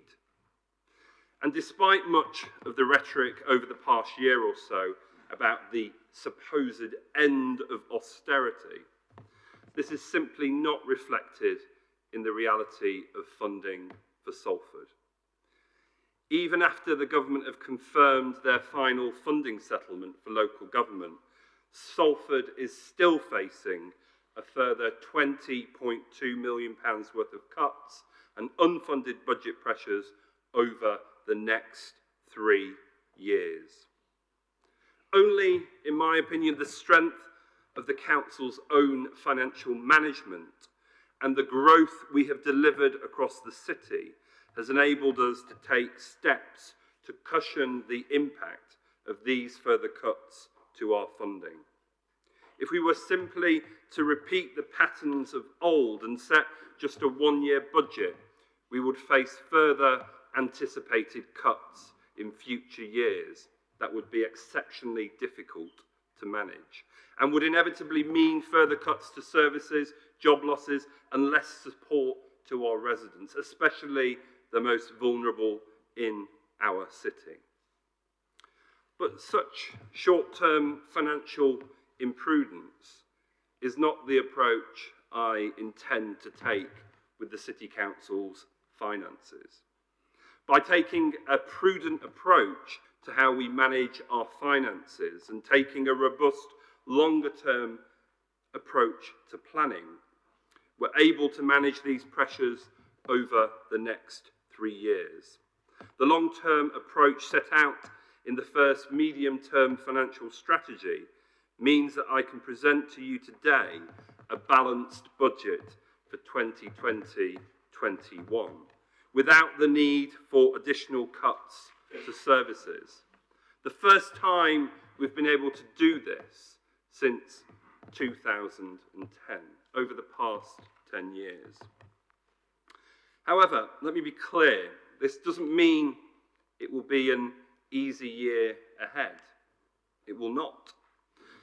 The government continues to provide a complete lack of clarity as to the long-term funding future for councils up and down the country. Once again, the local government finance settlement is for 1 year only. Despite promises of financial certainty from government, we continue to have no clarity on funding beyond this financial year. And during the next 12 months, we expect to see announcements on a supposed fair funding review for local government, the reset of business rates, changes to business rate retention levels, and probably changes to specific funding streams such as the New Homes Bonus. And let me be clear, unless these changes take into account demographics, poverty and fairness challenges faced by councils like ours, then Salford will continue to face significant financial risks well into the future. It is time for this government to deliver. It is time for this government to own its own rhetoric about levelling up. It's time for this government to invest in the north of England, to invest to end poverty and to provide a level playing field for communities and cities such as Salford. Much has been made of the additional funding provided to local government for 2020-21. But let me set the record straight on what this actually means. We've received an inflationary increase in the notional revenue support grant. In effect, what this means for Salford City Council is we'll receive an amount of £333,000. This additional amount, whilst welcome, in no way makes up for the 211 million of cuts we've had to make over the past 10 years. In fact, it's completely inadequate. And similarly, while the government invests in additional social care grant is welcome, we continue to face huge funding gaps and service pressures, as has already been highlighted by Councillor Reynolds, in the delivery of both children's and adults' social care. The 5.9 million additional one-off grant provided is only the tip of the iceberg compared to the £13 million worth of pressures we're already carrying. And of course, there remains no long-term clarity on solutions to address the growing social care crisis affecting people and councils all over the country. With a green paper on how the government will tackle social care promised back in March 2017. And after 3 years of councils being forced to add precept hikes to council tax bills of up to 6%, there is still seemingly no end in sight for when this green paper will actually arrive. And yet again, government have relied on passing the cost of funding services to our own taxpayers here in the city of Salford, with their own local government finance settlement talking about a 4.4% boost, 2.9 billion, 1.5 of which is for adults and children's social care going into local government. But interestingly, what the government failed to tell the people of England is that in their assumptions within the local government finance settlement, residents and households across England will be required to pay an extra 1.99% in council tax and 2% on an adult social care precept, if those spending commitments that government boast about are indeed to be realised. The government are spending our people's money and passing it off as if it was their own. And more than 50% of this supposed funding boost for local government is entirely predicated on every council in England increasing council tax and the social care precept to the government's assumed amount. Taxpayers that have been hit year on year by this government's agenda of austerity, and taxpayers that can least afford it. After careful consideration, I've taken the decision with my cabinet to apply the government's assumptions in the local government finance settlement, to increase the council tax by 1.99% and to apply the full adult social care precept of 2%. I've thought carefully about this, and I realise it relies on our residents to continue to contribute more to the services we are able to provide. But I have to be clear, being forced to hike council tax and precepts is not how 21st century public services should be funded. But with the inadequate funding provided by this government and the £211 million of cuts we've seen since 2010, it seems clear to me that there is no alternative. We're faced with an insidious choice of to either raise additional funding through council tax and social care precepts to maintain services, or take the even more unpalatable decision to cut services and jobs even further over 3 years across our medium-term budget strategy. I am, though, committed to ensuring we minimise the impacts of these changes on our most vulnerable residents, those that can least afford them. And for that reason, proposals before Council today include an enhanced council tax reduction scheme. From the 1st of April, working age households who qualify for council tax reduction will receive up to a maximum of 88% relief on their council tax bills, instead of the current 85%. The additional investment raised through the increase means I'm not standing before you today proposing even further cuts to services we provide to our residents. I do, though, need to be clear. We are still facing exceptionally challenging times and must continue to deliver on changes and transformations that this council has already agreed. Our joint approach to work with the CCG to improve the quality and the effectiveness of health and social care services across the city is beginning to pay dividends. By bringing together our funding on equipment and disabled facilities, we have successfully removed barriers for people accessing grants for their support, meaning we can support more people, improve their experience and health outcomes within the existing budget.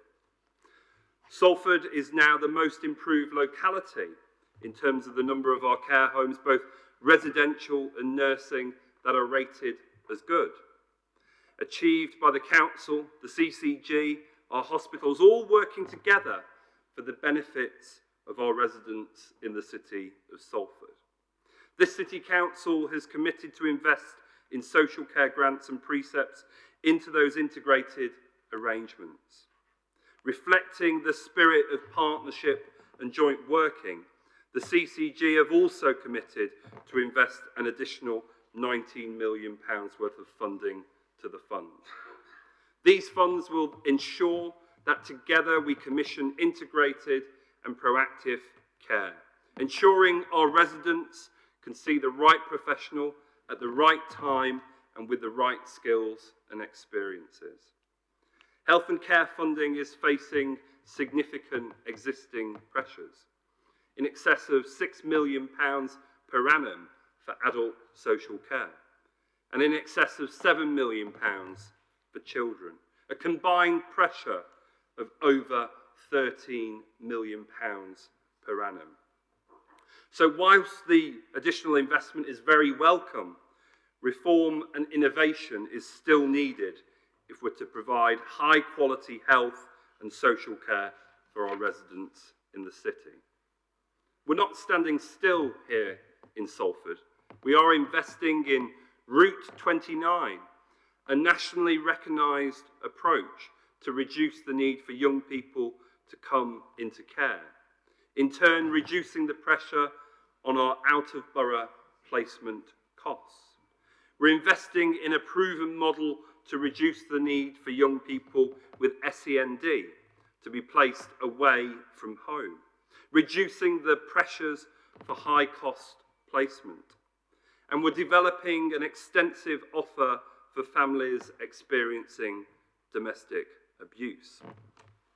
Through this innovation, improved and integrated commissioning decisions, and improved contract management and efficiency, the integrated fund is planned to deliver £4.2 million worth of savings to the council's budget in each year over the next 3 years. These savings will deliver across children's, adults, and public health services. We're working with the CCG to identify how best to make this saving and are determined to minimise as far as possible the impact on residents in our city. We'll need to look further at further efficiencies and transformation in the way that we deliver the services if we're to achieve the financial reductions that are needed. And as members of this council are aware, we're committed to being a real living wage employer. We are an accredited living wage employer, the first local authority in Greater Manchester to become one. But we're also committed to becoming a living wage city.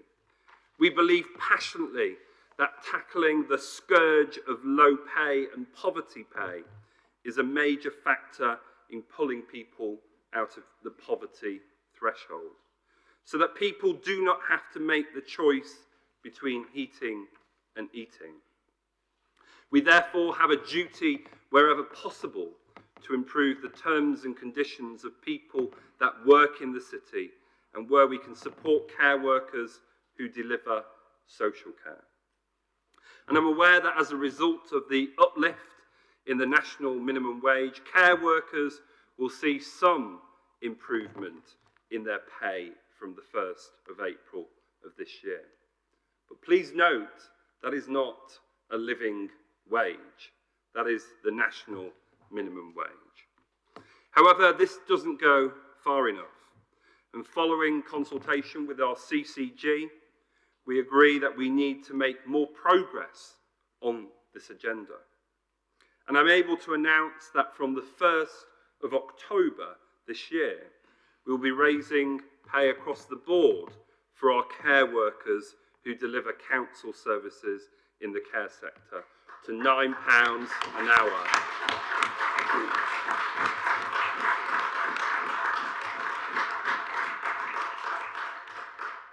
This makes a significant step forward in our ultimate ambition to pay the real living wage of £9.30 an hour.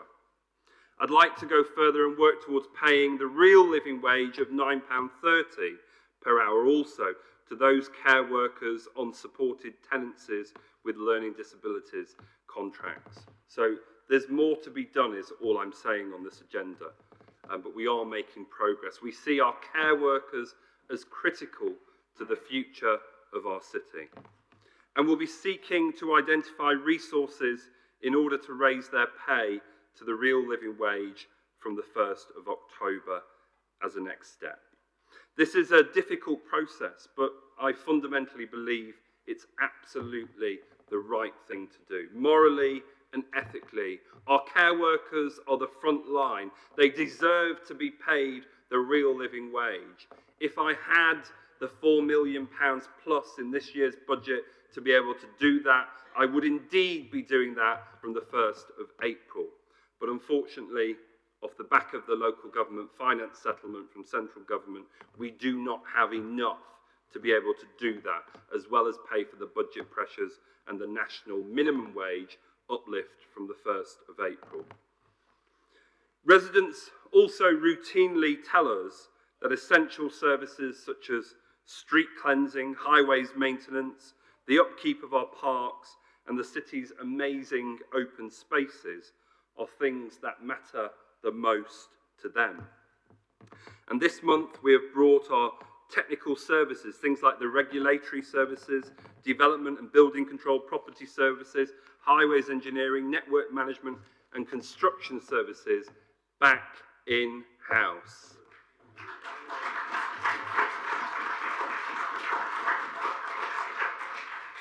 This City Council is committed to an insourcing agenda. We know that putting people on Green Book terms and conditions in local government is one of the best antidotes to low pay, poverty pay, and ensuring that people have enough money to make ends meet.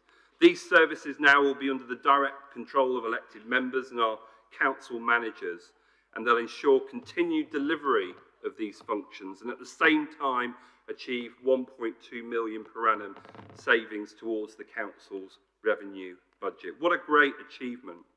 In addition to that, I've got more good news. I'm also announcing an additional investment of £585,000 into our street cleansing function. Over recent months, residents have made clear that this is an area that truly matters to them and that we should do better in terms of our pride in public spaces. And so I'm pleased that we're able to make this initial investment. It will mean a dedicated team to more proactively remove fly tipping, invest in behaviour change and promote activity to encourage reduction, reuse and recycling across the city. Greater use of CCTV to capture where necessary and prosecute repeat litter and fly tipping offenders. An investment in more on-street litter bins and bin technology so that bins can be collected when they're full. We want people who live, work and visit the city to absolutely be proud of our great city. Buell Hill Park is also one of our outstanding green and built heritage assets. And I'm pleased that through our capital budget this year, we've earmarked £1.2 million for investment into the building, working towards bringing that building back in use. Why? Because the people of Salford have told us how important that is.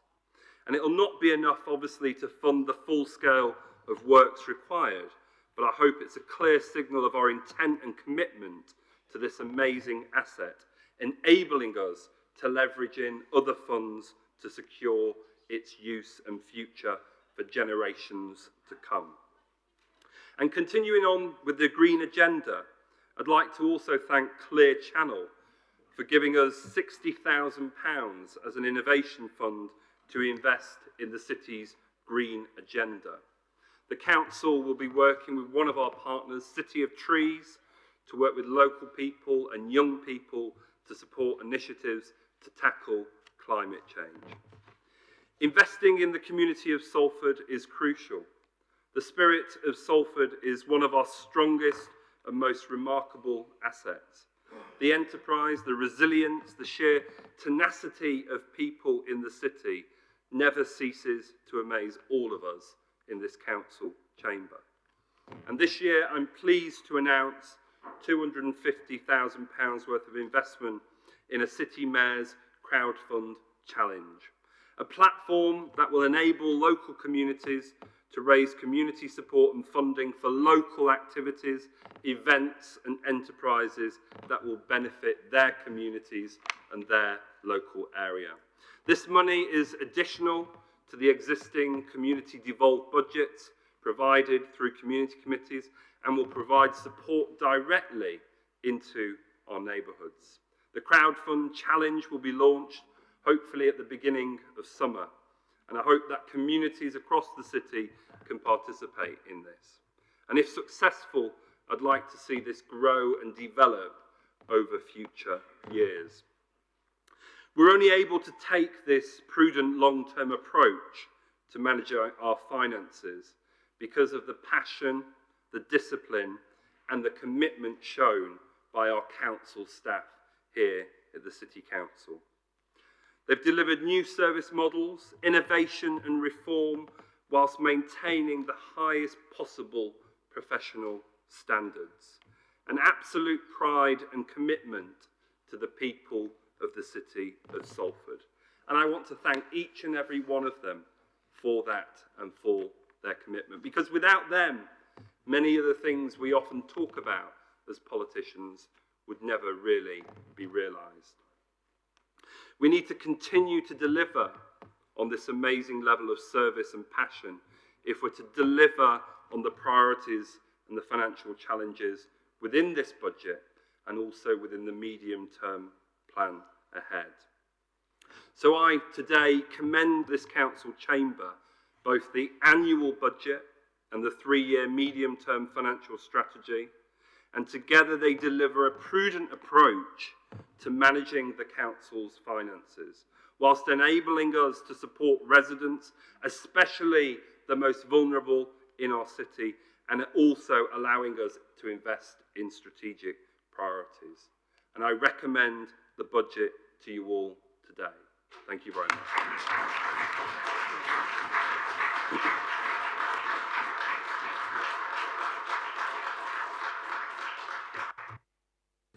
Thank you. Lead Member for Finance Support Service, I believe you're seconding.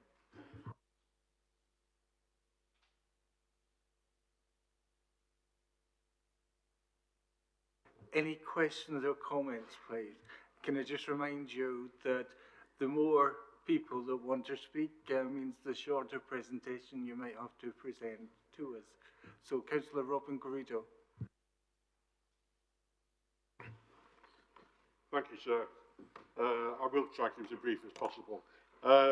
Just on a little aside to start with, Councillor Jones obviously has never heard of work-life balance, but certainly us on this side believe that you have to balance work with pleasure and with family, and that's what I did last night.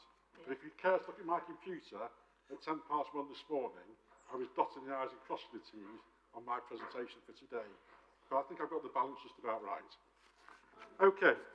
Can I just turn now to the comments from the mayor, and he with a flourish tells us that there's no cuts in this budget.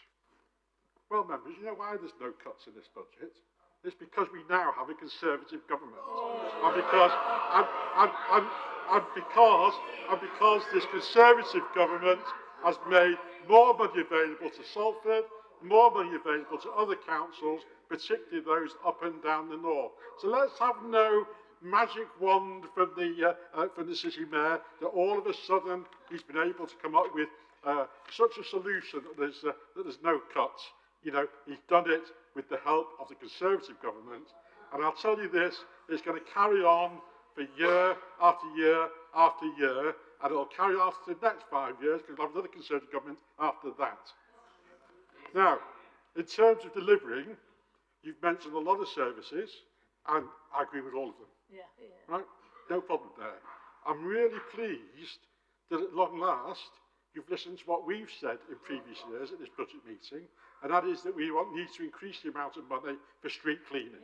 This is one of the most important things to local people, that they have clean streets, better repaired roads and pavements, and cut grass verges. And we've been saying this for the past few years. I'm really, really pleased that you've now allocated an extra £500,000 to actually cover that. I'm not giving way because you've got a chance to come back. I'm not giving way. You've got a chance to come back. Right? One of the, Sorry. Explanation, I guess, really. You said this, at long last, we've listened to the Tory opposition, and again, I think it's selective amnesia on your part, because if you've followed the previous budgets over the last 4 years, you'll note that in one of those budgets, we've already put money into street cleaning last time. So, you know, this is not new. We've done it before. Go and check the public record and actually inform what you're saying. Thank you very much. Councillor Greedo. I hold exactly what I've said. We don't think you put enough in previous years. You've listened to us, and you're now putting more in. Simple as that, okay? In terms of all the other services, yes, we agree. We hope that the money which you've allocated for the community, the 250,000, not quite sure exactly where that's going, but you'll notice in our amendment that we suggested that that goes directly to the community committees and is dealt with in the same way that devolved budgets is. Let the community decide how that 250,000 needs to be spent, because that's what we're all about these days. We're about devolving powers, you know, taking powers back to the community. Let's make sure that they have control over that £250,000. Now, you spoke a lot about the care workers, and certainly Karen and I have had a lot of experience over the last 3 or 4 years, or a little bit longer, with care workers. And they are some of the most marvellous people you would ever wish to meet. They do a fantastic job.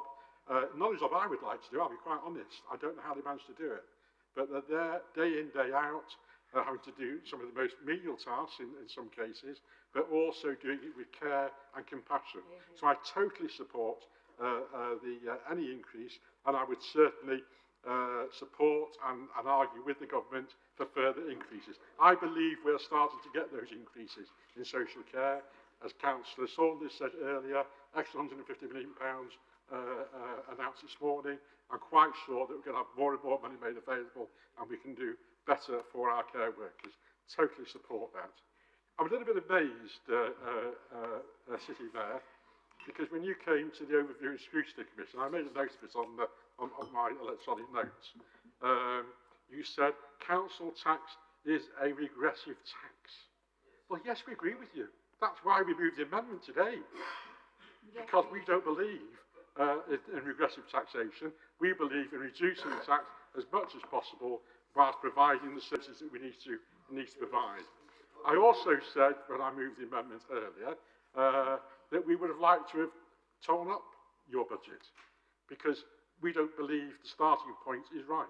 We believe that there are better ways of managing our finances in Salford than the way you are managing them, and we believe that if we are fortunate enough to take power in May, and who knows, we don't know that, but if we're fortunate enough to take power in May, we will be starting with a plain piece of paper, and we will be building that budget up, right, which not only reflects the amount of money we have to keep to one side, but it also will reflect the amount of services which we believe people in this city, I'm winding up now, that people in this city actually deserve. So I think just to finish, Mr. Mayor, no cuts budget, thanks to the Conservative government. More money on social care, thanks to the Conservative government. More money to prevent us having to make £50 million of savings this year, thanks to the Conservative government. And just to finish off, we really do think, in fact, that you're starting to listen to us now. Hopefully, you'll carry on listening. You'll listen to some of the ideas we suggested today. And if you are still in office next year, and hopefully you won't be, but if you are, please take account of some of the sensible solutions that we've talked about. Councillor Androbus. Thank you, Chair. Obviously, I want to endorse the budget that's being proposed by the City Mayor, and in particular, I'm grateful that the Place Directorate will be able to continue much of the good work that it already does. In the preamble to the budget, it talks about the things that it does in terms of economic development and so forth, but I think that one of the most important things that is done is in terms of public safety, whether it's the civil engineers looking at our bridges and structures to make sure that they are safe, the mechanical engineers looking at our air conditioning systems to make sure we're protected from things like Legionnaire's disease, our highways engineers trying to improve road safety. We've seen something like a 2/3 drop in the numbers of those killed and seriously injured on our roads over the past decade. A massive reduction in tripping claims that we've seen because of the investment in the improvement of our highways. All these contribute towards public safety, and we will be able to continue that work. But it's also some of the longer term issues concerned with public safety, such as flood risk, and we do actually do a fantastic job in managing flood risk in this city, since flood risk is the biggest natural threat. And I'd just like to take the opportunity to place on record my thanks. I'm sure the thanks to the whole of the council for the tremendous work that was done by our teams, whether it was the strategists looking at informing everybody and making sure everything was in place, to the people who were out in the bitter cold and the wet, cleaning trash streams and drains throughout the recent flooding events. So let's thank them for their work. Not only do we look in terms of public safety, in terms of very, very visible sets, we also look in terms of air quality, and this council has been leading the way in terms of seeking to improve air quality. If we look, for example, at electric vehicles, Salford City Council has been at the forefront. We have 25% of all the electric charging points in Greater Manchester, and our charging points are used more than anywhere else in Greater Manchester. And this hasn't been funded by the council taxpayers, because we are a very prudent council and we have used the money that's been allocated through Transport for Greater Manchester, and there is more on its way. Not only have we piloted the 40 or so charging points throughout Salford, but we have also been successful in Greater Manchester in securing another £2.5 million, and I'm sure that Salford will make sure that it gets a significant share of that. And part of our clean air plan for Greater Manchester involves a bid for government to government, saying that if you want to obey the law and obey the direction of the courts in providing clean air for Greater Manchester, you have got to fund even more charging points. So members may look at those facts and think it rather odd that there are people who have so little understanding of what's going on in their city that they should propose to have a pilot scheme for electric charging points by allocating £100,000, which would. Point of information, please.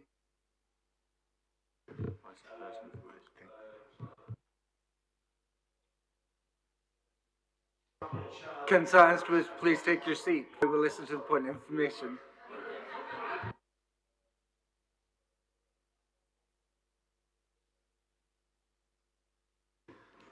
believe Councillor Anthony seeks to rephrase the words as I actually used in the amendment, and if he cares to read them afterwards, we referred specifically to charging points outside of terraced houses who would not have access to charging points from their own home. We recognised that there were other charging points being provided throughout the city, and we welcomed that. But these are additional, not instead of. Councillor Antrobus, you have 30 seconds.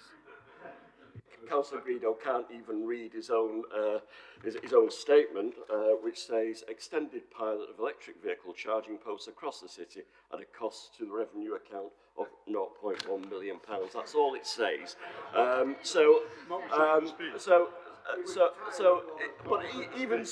Even if what Councillor Greedo said was the case, it is rather odd that they're proposing to spend £100,000 worth of council taxpayers' money on something, and we are looking at the outside of Terrace House, something that will be funded by Transport for Greater Manchester anyway. So that's absolutely ridiculous. And the second point, Councillor Mrs. Garrido, sorry. But Councillor Garrido took part of it.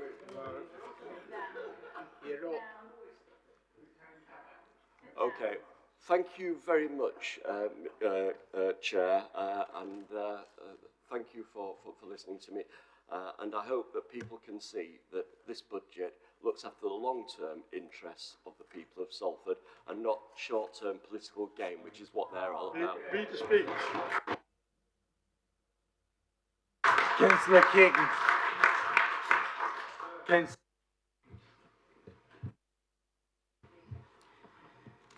Thank you, Chair. I did want to get in on the previous debate, but you didn't call me, unfortunately. And I just wanted to point out to the Councillors Garrido that under your government over the past 3 years, homelessness has gone up in the northwest, not the northeast, by 117%. I had a number of other facts that I wanted to quote, but I think you might want to think about that and the effects of your government over the past number of years.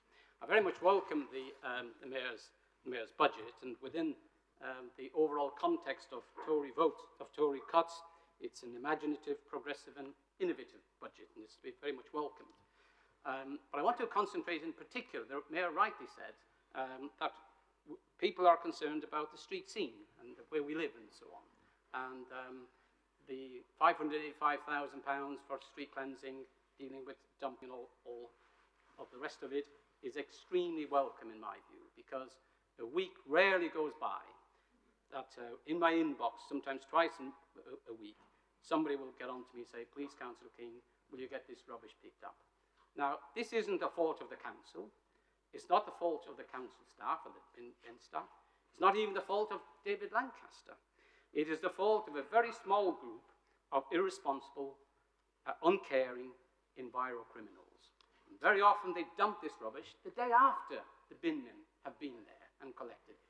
And some caring constituent will get on to me and say, please, Councillor King, will you try and get this cleaned up? And to be fair to the council staff, and sometimes I copy in Councillor Lancaster, they come out regularly, then I say to Councillor Lancaster, say, please get this tidied up. And to be fair, they do that. A local businessman contacted me recently and he said the state of the streets occasionally are damaging his business. And I don't want that business to close down. I don't want him to move out of Broughton. I want him to stay there and remain employing people locally and providing local services for local people. The BBC got involved and I spent many minutes on the BBC defending what the council is doing to try to keep our streets clean and blaming the people, the irresponsible individuals and irresponsible landlords who irresponsibly dump rubbish on our streets. So this is very much welcome, Mr. Mayor, and I hope that we also make imaginative use of CCTV, because unless we're able to find and prosecute the individuals and make an example of them by stiff fines, then I don't think that this behaviour will change. If we're able to do that, the message quickly goes round that these people are being fined and prosecuted and taken to court, taken to account and held for their irresponsible behaviour. So this is very, very welcome, and it isn't purely because Councillor Garrido has asked for it. I've been on about this for very many years, and I'm delighted that you've listened to me for a change, Mr. Mayor. Thank you very much.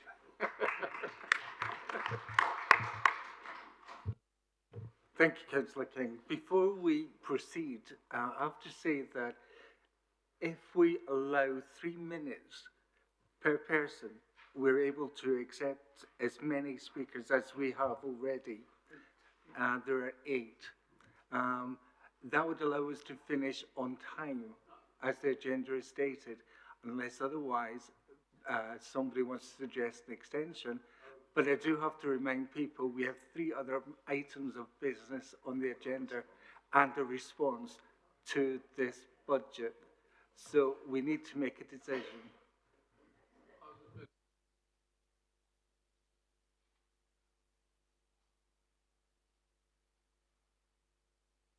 Then we're going to wait for an extension. The next person I want to invite to speak is Councillor Fletcher. Yes, thank you, Chair. Firstly, I'd like to congratulate the City Mayor on an excellent speech. And the main point, one of the main points I want to make is that most companies, if they lost 53% of their budget, just couldn't continue. And we have managed to not only continue, but all these fantastic, innovative ideas and that the Mayor has mentioned in his speech, such as the council tax reduction scheme, such as the £250,000, such as the care workers' wage. I think that is quite amazing. I now want to go back onto the street cleaning, and yes, I am quite active on the Swinton People Facebook page. The 2 most common issues are we were taken over by Salford in 1974, which I'm certainly not going into. And the other issue, of course, are the streets and street cleaning. The points I wish to make is, as City Mayor has made clear, £300,000 was made available for this about 2 years ago, and a further £585,000, which I did do a little bit of statistics for my A-levels, and that comes to £900,000, practically almost £1 million. And I think this point should be made very clearly, almost £1 million put into street cleansing. But my question is, this £585,000, so I can be more specific with residents, could I be provided with a breakdown of how that £585,000 is going to be spent for the street cleansing and fly tipping and other associated issues? Thank you. Councillor Haisling. Thank you, Chen. It's a pleasure to be able to speak in today's budget debate. We've heard from the Mayor today, setting out this morning very clearly and in detail his proposals for the year ahead. And it seems to me, from what the Conservatives have put forward this morning, that they seem to agree with most of it, because there was very little in the amendment coming from them. But while the Conservatives choose only to focus on council tax, Labour looks to address the big challenges of the future: insecure employment, an ageing population, climate change, and equality of opportunity. Through the Council's great 8 priorities, and underpinned by this budget today, we are able to create a framework through which we can start to answer some of the big questions that will face us as an authority over the next 10 years. And this is essential given the scale of cuts we've faced and the uncertainty that there will be in the future. And let us not forget what the Conservatives and Lib Dems governments have done over the last decade to Salford. 211 million in cuts, with so many services lost. Think of all the things we could have achieved and how much more we could have done for residents if those cuts had not taken place. Going forward, we will still not have full control of our destiny. And as we have heard already this morning, we are so dependent on the decisions made by government in Westminster. Many people who lent the Conservatives their vote in this election, last general election, will be watching closely to ensure that they deliver on their promises to the North and so far I'm afraid to say the signs are not looking good. We've heard today from analysis from the LGA that shows a further 8.5 million cuts could be coming in 2021-22, and the recent cabinet reshuffle removed the Northern Powerhouse Minister from cabinet. If we are truly to use the 2020s to tackle the injustices that our residents face, then the government must devolve far more to local authorities so that we can go further and innovate faster. At the moment, we have one of the most centralised governments in Europe, and whilst the government takes with one hand, it also restricts our ability to change with the other. I have long been a supporter of more money being given directly to communities so that we can build resilience and capacity within those communities. When communities work together and have more control over budgets, we see community activism increase and people feel that they have a greater sense of agency and direction of where their community is going, one of the biggest fears that many residents have. I'm therefore pleased to see £250,000 being put towards a participatory budget, and I hope that we're going to look at innovative ways to allocate that, such as through citizens' assemblies, and go further in this area in the future. Whilst the Tories hold everything centrally, Labour is the one who is looking to give power to communities. And a Northern Labour Council is always in a better place to deliver for its residents than a Southern Tory government, and we must continue to work towards making that a reality. And you can see from the figures today that council tax and local business rates are increasing, and this shows what a growing city can achieve. I was pleased to see that the council looking at AI and modern technologies, as this is going to be the future.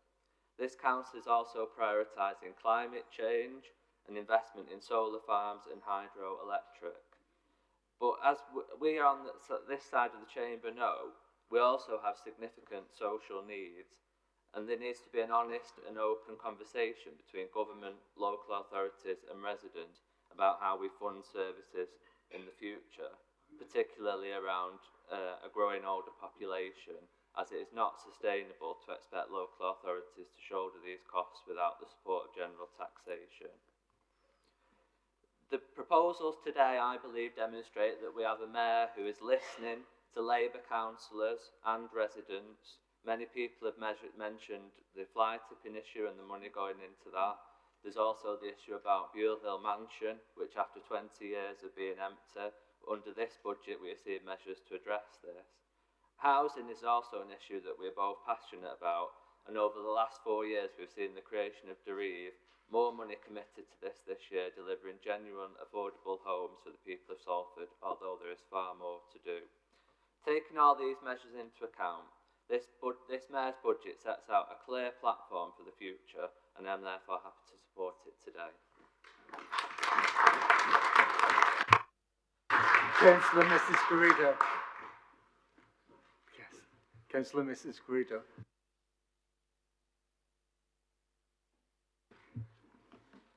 Thank you very much. Sorry, Mr. Mayor.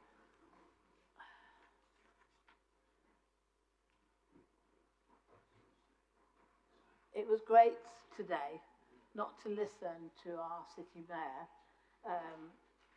going and being negative about the government, but we still have a bit of negativity within us. We have supported, Mr. Mayor, most of your budget. All we were asking for was an amendment to change the 1.99% that you were putting on our residents. We wanted this amendment to go along so that we would be helping the people within the city. You are helping the people within the city with this budget, but we are charging them again, and I don't feel that we need to be. We've just listened to yourself and to Councillor Antrobus quoting figures that they were doing with Councillor Antrobus about the money's come from Greater Manchester Transport. Where did that money come from? It's not come from Greater Manchester Transport, it's come from the government. The government has given you money. The government has given Greater Manchester money. That's government money. That's all our taxes, right? It's not your money. It's not Andy Burnham's money. It is the government who's actually giving it to you to actually spend. The money will go some way to help alleviate the hardship. I accept all that. But there are still a lot of hardship, and we accept that. We're not the hard party in this council chamber that is being said. We have a heart, we do care, and I know some of you may not think that, but we do.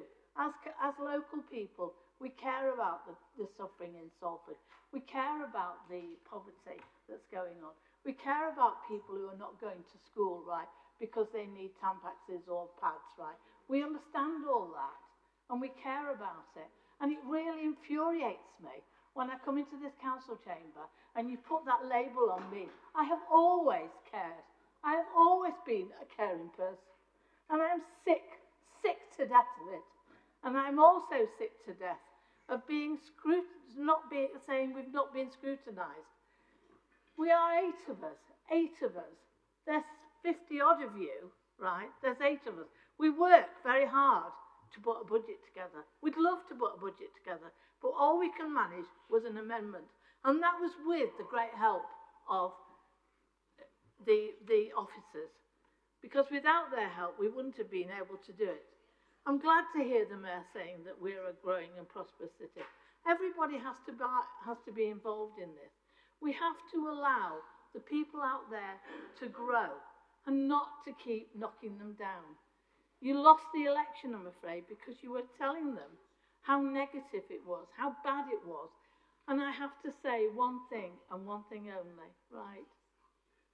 It doesn't matter to me and to the rest of the Conservative group where you live, what house you live in, and who you voted for. I have to say this, right? I will work with anybody. I will work with Labour. I will work with whoever. I'll work with churches. I do a luncheon club once a month in Worsley.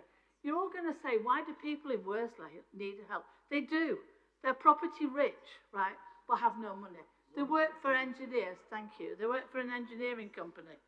But I have to say, on a personal note, and finally, on a personal note, I'm only here today because it is budget, and it's the most important day of the year with the council. I wouldn't be here, I wouldn't be sat in a room with a person who is here, who calls me and like-minded people like me Tory pigs. I'm sorry, I have to say it. We have got to stop this calling, this name calling, this upsetting, right? You have to stop it. We have to stop it. You have to stop it. But I have never, in my life, I've had arguments with people in this council. Councillor Antrobus, Councillor Merry knows that. But I have never, ever, ever stooped to that low. This is absolutely appalling. And I will not sit in a room if you don't sort it out. I will not come to any meeting that that person is sat in. Thank you.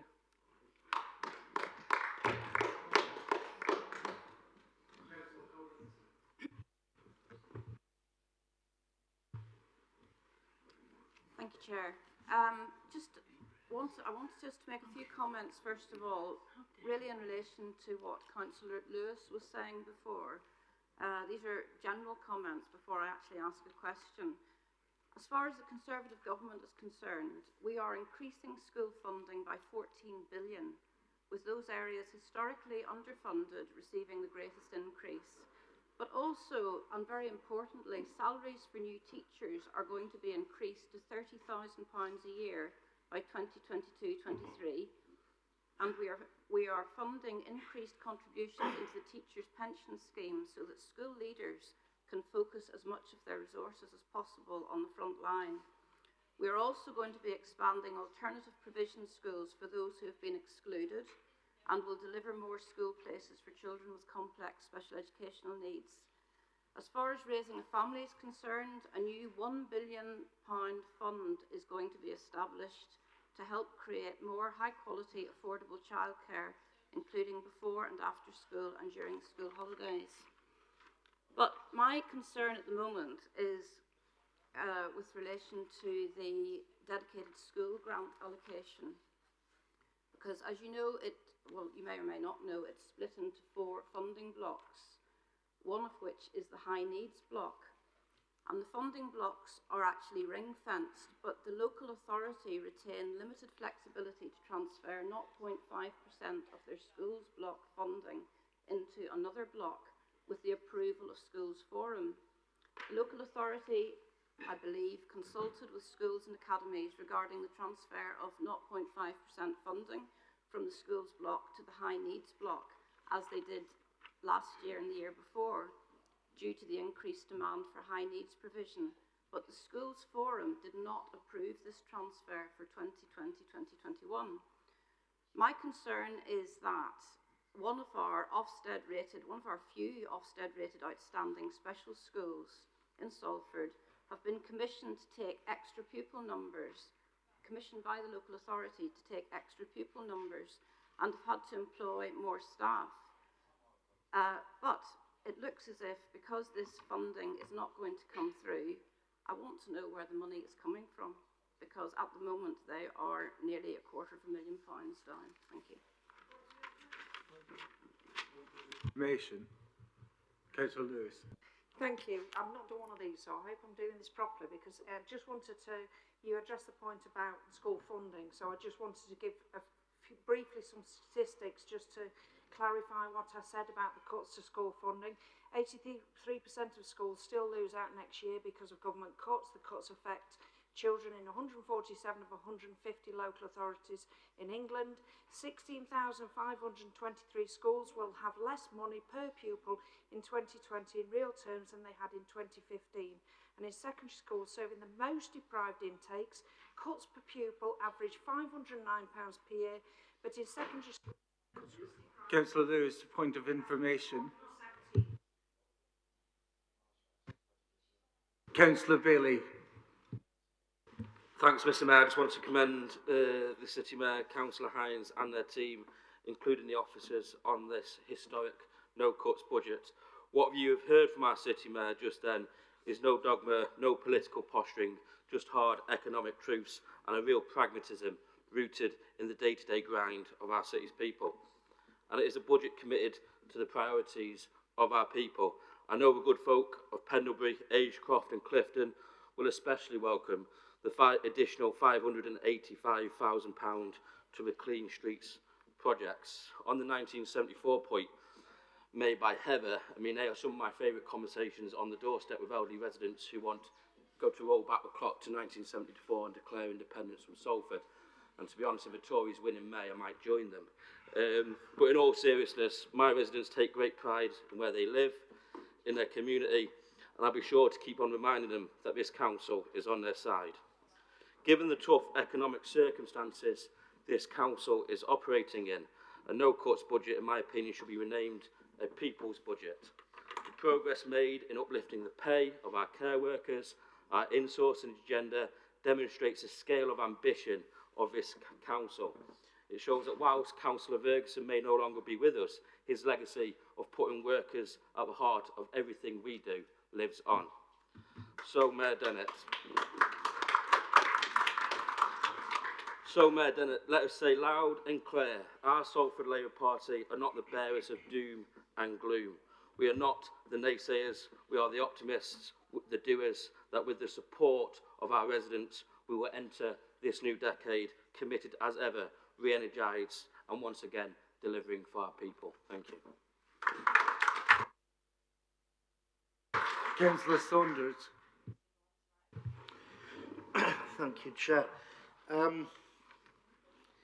First of all, can I say, of course, we do welcome many of the aspects of the budget, subject to, of course, our amendment at the beginning. Particularly, obviously, welcome the extra money for street cleaning. Isn't it amazing what an all-out council election and a mayoral election can do when it comes to finding the money? But as my colleague Councillor Garrido has said, Equally, you have to welcome the money that the government has put in. Forget what's happened the last 10 years. The fact that the government has put in the money now, and that has allowed you to have this no-cut budget. Now, the Mayor said that this is a one-year settlement. In the actual notes, it does acknowledge that in the budget, which ironically is on March the 11th, which I know is legally the last date for setting our own budget, that it is expected further announcements on this. I also refer to number 7 of the recommendations, which says we are asked to approve the delegation of authority to the Chief Finance Officer to make any necessary technical adjustments to the figures upon receipt of further details associated to the local government financial settlement. Could the Mayor or perhaps the officers confirm to me that this would not include any change, for example, to the council tax in itself? I'm not even sure that would be legal, but can that be confirmed that it would just be technical changes? On social care, much has been said about the fact that the Green Paper is not yet here. Well, that's because we don't want to rush it. We want to give it due thought. And indeed, can I remind you, it was in the Queen's speech that the government did set up, I think, a multi-party commission to try and do this. And in fact, because social care is something that was greatly devolved to Greater Manchester, this is something that Greater Manchester and the Mayor of Greater Manchester should have been, in my opinion, far more proactive on. Finally, again, the Labour are making much play about the council tax being a regressive form of taxation, etc. You seem to have forgotten that you were in power for 13 years, from 1997 to 2010. Thank you, Councillor Hines. That's on the record. Okay, so, you know, I rest my case. Deputy Mayor Mary. You don't quite need to be so formal, Chair. I'm just baffled by what I've heard from the Tory party over the last couple of hours. I wrote this down that Councillor Robin Garrido actually said. He said, we would find better ways of managing the budget. He just doesn't know what they are at the moment, and he needs a whole year to work out, apparently, when they are in this mythical control that they're talking about, a whole year to work out what those better ways of managing a budget are. Why have you not worked them out already? You've been given enough information. You've had access to the same officers that we've had. You've had every opportunity to do it. And all you can think of is, well, we might find a better way. We don't know what it actually is. I'm sorry to talk about insults, which have been mentioned, but the present Prime Minister actually insulted this city, and me in particular, years ago, and some of you may remember it, actually. He accused me of being a Soviet commissar for banning the flying of the St. George's flag outside, I'm sorry, I didn't heckle you, Councillor Garrido, outside the town hall. This was an absolute lie, which he was forced to apologise for. Now, okay, might be an isolated incident, but the Tory leader, a few years later, sacked him from the Shadow Cabinet for lying to the Shadow Cabinet. Andrew Neil, a Tory, pointed out all the projects that Mr Johnson has been involved in, which he started funding and then has walked away for. They include Crossrail 2, they include buses, which you get on and off. You may remember the Garden Bridge, which he funded and cost all of us as taxpayers a fortune. And of course, we had the most expensive cable car in the whole of Europe, which he promoted and he paid for. And this is Andrew Neil, incidentally, a Tory. And the fact remains, you ask us, why don't we believe Boris? Well, I think there's enough evidence there to say why we can't believe Boris, right? He put all this money in to the actual coffers of local authorities because he wanted to reverse some of the damage that a previous Tory administration has done. There is no guarantee that that money will continue. And whilst we have it, I prefer to spend it on the priorities of my party and the people of Salford rather than wringing our hands about the situation. I think that the actual budget that has been delivered today is an impressive compilation of what people in Salford really care about. It's about doing something to help the poor people and people who are struggling to make ends meet rather than wringing our hands as the opposition do. It's also about doing something about street cleaning. We're passionate about this budget. We believe in this budget and we're prepared to go out and defend this on the doorstep. And we're also prepared to point out that what you want to do is give more resources to the better off in this city, rather than, yes you do, because actually by holding the council tax at the level you do, that is more beneficial to the people at higher ends of the council tax spectrum than lower ends of the council tax spectrum. I prefer to spend it on giving a real living wage to the people who make this city work and who are committed to this city and delivering for the people of this city. And that's why I commend this budget to this chamber, and let's go out and fight it on the doorstep and point out that the Tories only care about a section of our society.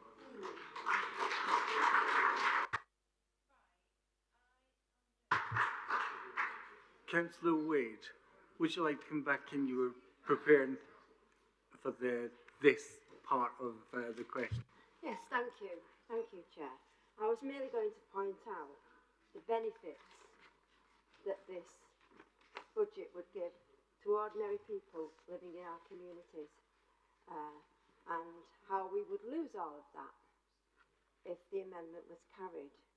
I was also going to point out some of the money that's been squandered on things like failing transport systems, the rail network. I was also going to mention the Garden Bridge, which has already been mentioned. But having said that, I would like to say that this budget does allow us to provide all the vital services that we provide currently to children in terms of safeguarding and support, to the elderly and vulnerable residents in our communities. It also allows us to support unpaid carers who do so much to plug the gap in social care that's been created by this government. It keeps our libraries open, helps clean our streets and so much more.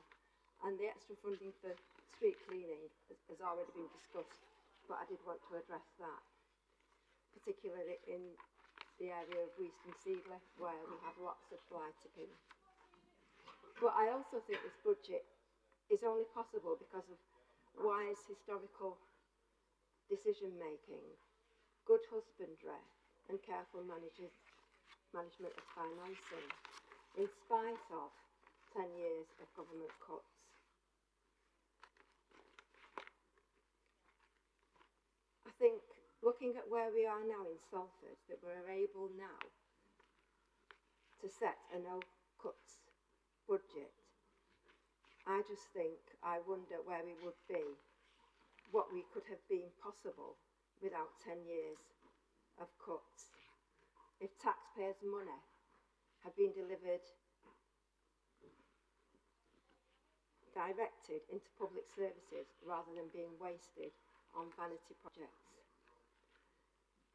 I think although it's not ideal that we're forced to raise council tax in order to deliver this budget, I think the fact that we will not be cutting services will be of great importance to people, because this budget allows the continuation of provision of vital services, and those services help to mitigate the impact of 10 years of cuts on the people, particularly the most vulnerable residents in this city. So I wanted to congratulate the Mayor and the Cabinet on the budget. Thank you. Councillor Lancaster.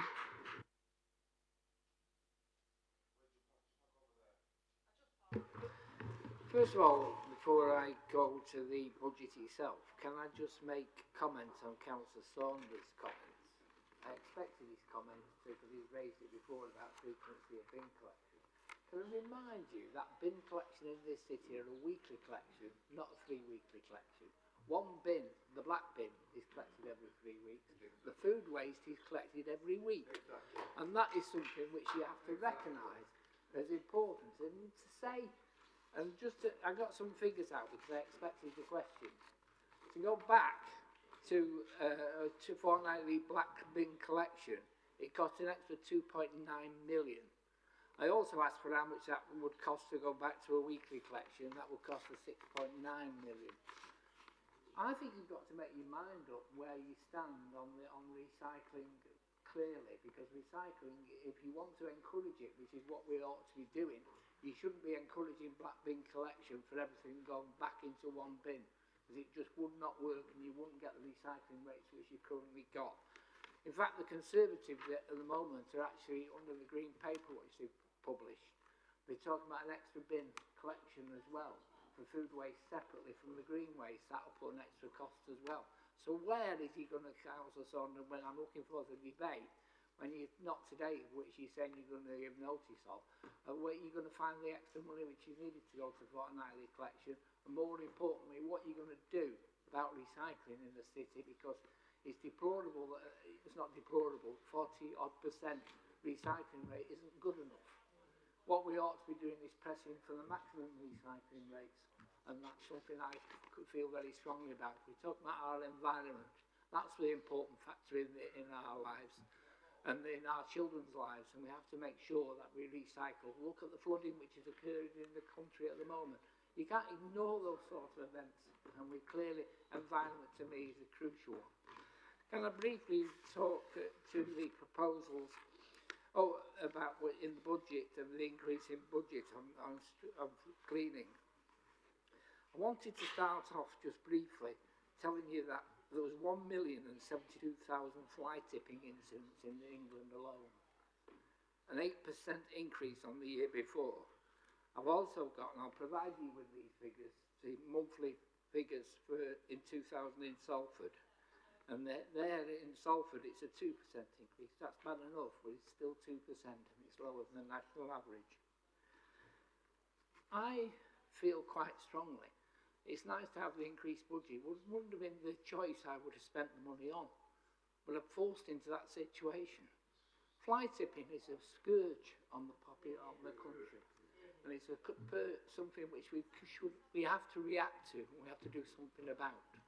But part of the money which is being available is for 4 teams of men and wagon and a labourer to actually clear up back alleyways and other fly tipping spots. But I could have found far better purposes to use that money. But quite frankly, I have to do it to be fair to the citizens of Salford who are having to live next to that mess, which quite frankly we've got. I also believe it's important that if we look at fly tipping, we've also put a budget for CCTV cameras, 12 CCTV cameras, all removed from the location to location, won't stay static, and hope that will lead to some prosecutions. Prosecutions are critical. We've had enough of talking about it. What we've got to do is actually make some heavy prosecutions, far greater than what we currently have on fly tipping.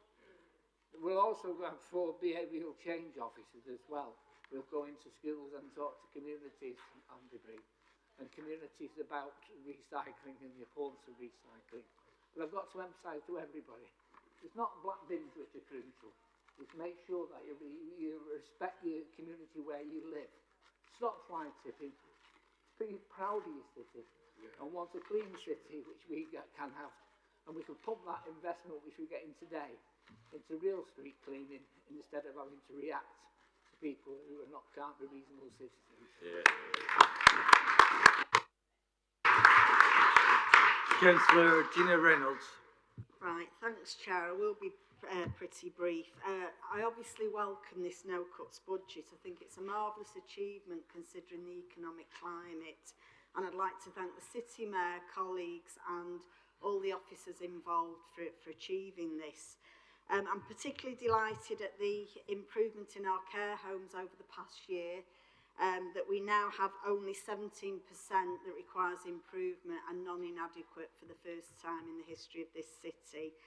But I'm particularly welcome the announcement from the City Mayor regarding the pay for care workers in this city.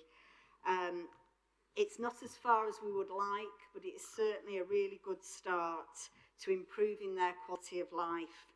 It hasn't been easy to achieve this, and make no mistakes, this will put additional pressures on the budget next year. But we will continue to work with the unions, the care workers, to achieve the real living wage for every carer in this city. And I hope the Tories on the opposite side of this chamber will join Labour members in the steering group that the unions will be forming to try and tackle this issue, and that they will join us in lobbying Westminster for additional adult social care funding. Yeah. I'm also absolutely astounded, Councillor Saunders, that you don't know what's going on in the health system at a GM level, considering you're on the Health and Social Care Scrutiny Panel.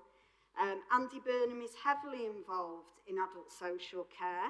We have a GM Health and Social Care Partnership, which our City Mayor and CEO Jim Taylor attend, which looks at need priorities and developing models of care. And we also have a joint commissioning committee at a GM level that Councillor Merry sits on, and I act as substitute on that board, which make decisions on health and social care at a GM level.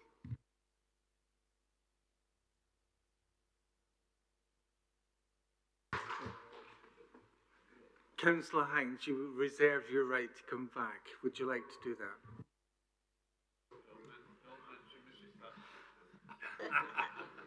First of all, could I echo the Mayor's, obviously I'm supporting the budget, but can I echo the Mayor's comments on referring to the staff, Joanne Hardman in particular,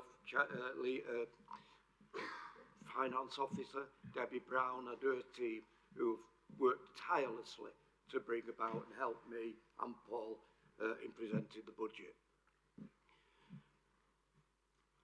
Karen Garrido, when you make the comment that you're sick and tired of, you say you're a caring person, I've no doubt, I've never said you're not. The only thing I would say, though, is that your party and you support a party that doesn't care and has never cared. And it's only cares once it's looked after the people that it represents. And that's the truth of the matter with every Conservative government. And Councillor Saunders, let's forget the last 10 years. Good God, Councillor Saunders, what planet are you living on? In other words, if we'd have had a Labour government for the last 10 years, it's as though we have, listening to that side, because it's as though we've had a Labour government for the last 10 years, and they've come in, Boris has come in as the Prime Minister, and he's going to change everything. What a world, what are you talking about? This is a man that's died in the wool, as an old Etonian, as a rich man, all the rest of it. He hasn't got a clue about ordinary people and what people expect to happen. And when we say about things are going to look good from a Conservative and the Prime Minister, when we say that, why have this government at the minute, if it's all going to change, only give us a one-year budget? A 1 year, that's all it is. All the things that the Mayor's have talked about is based on 1 year. Listen to this side. It's utopia's around the corner. Unbelievable. Unbelievable. I support this budget because this council has always had a view of the big picture, of the long term. Much of this budget, nothing to do with the Conservative putting money in. It's been monies that we've expended over the past, often criticised from that side, where we've used the capital programme to the benefits of the people of this city. That's why we're in a position today to bet the benefit of that capital programme to take us forward. And therefore, at the moment, this is a prudent budget.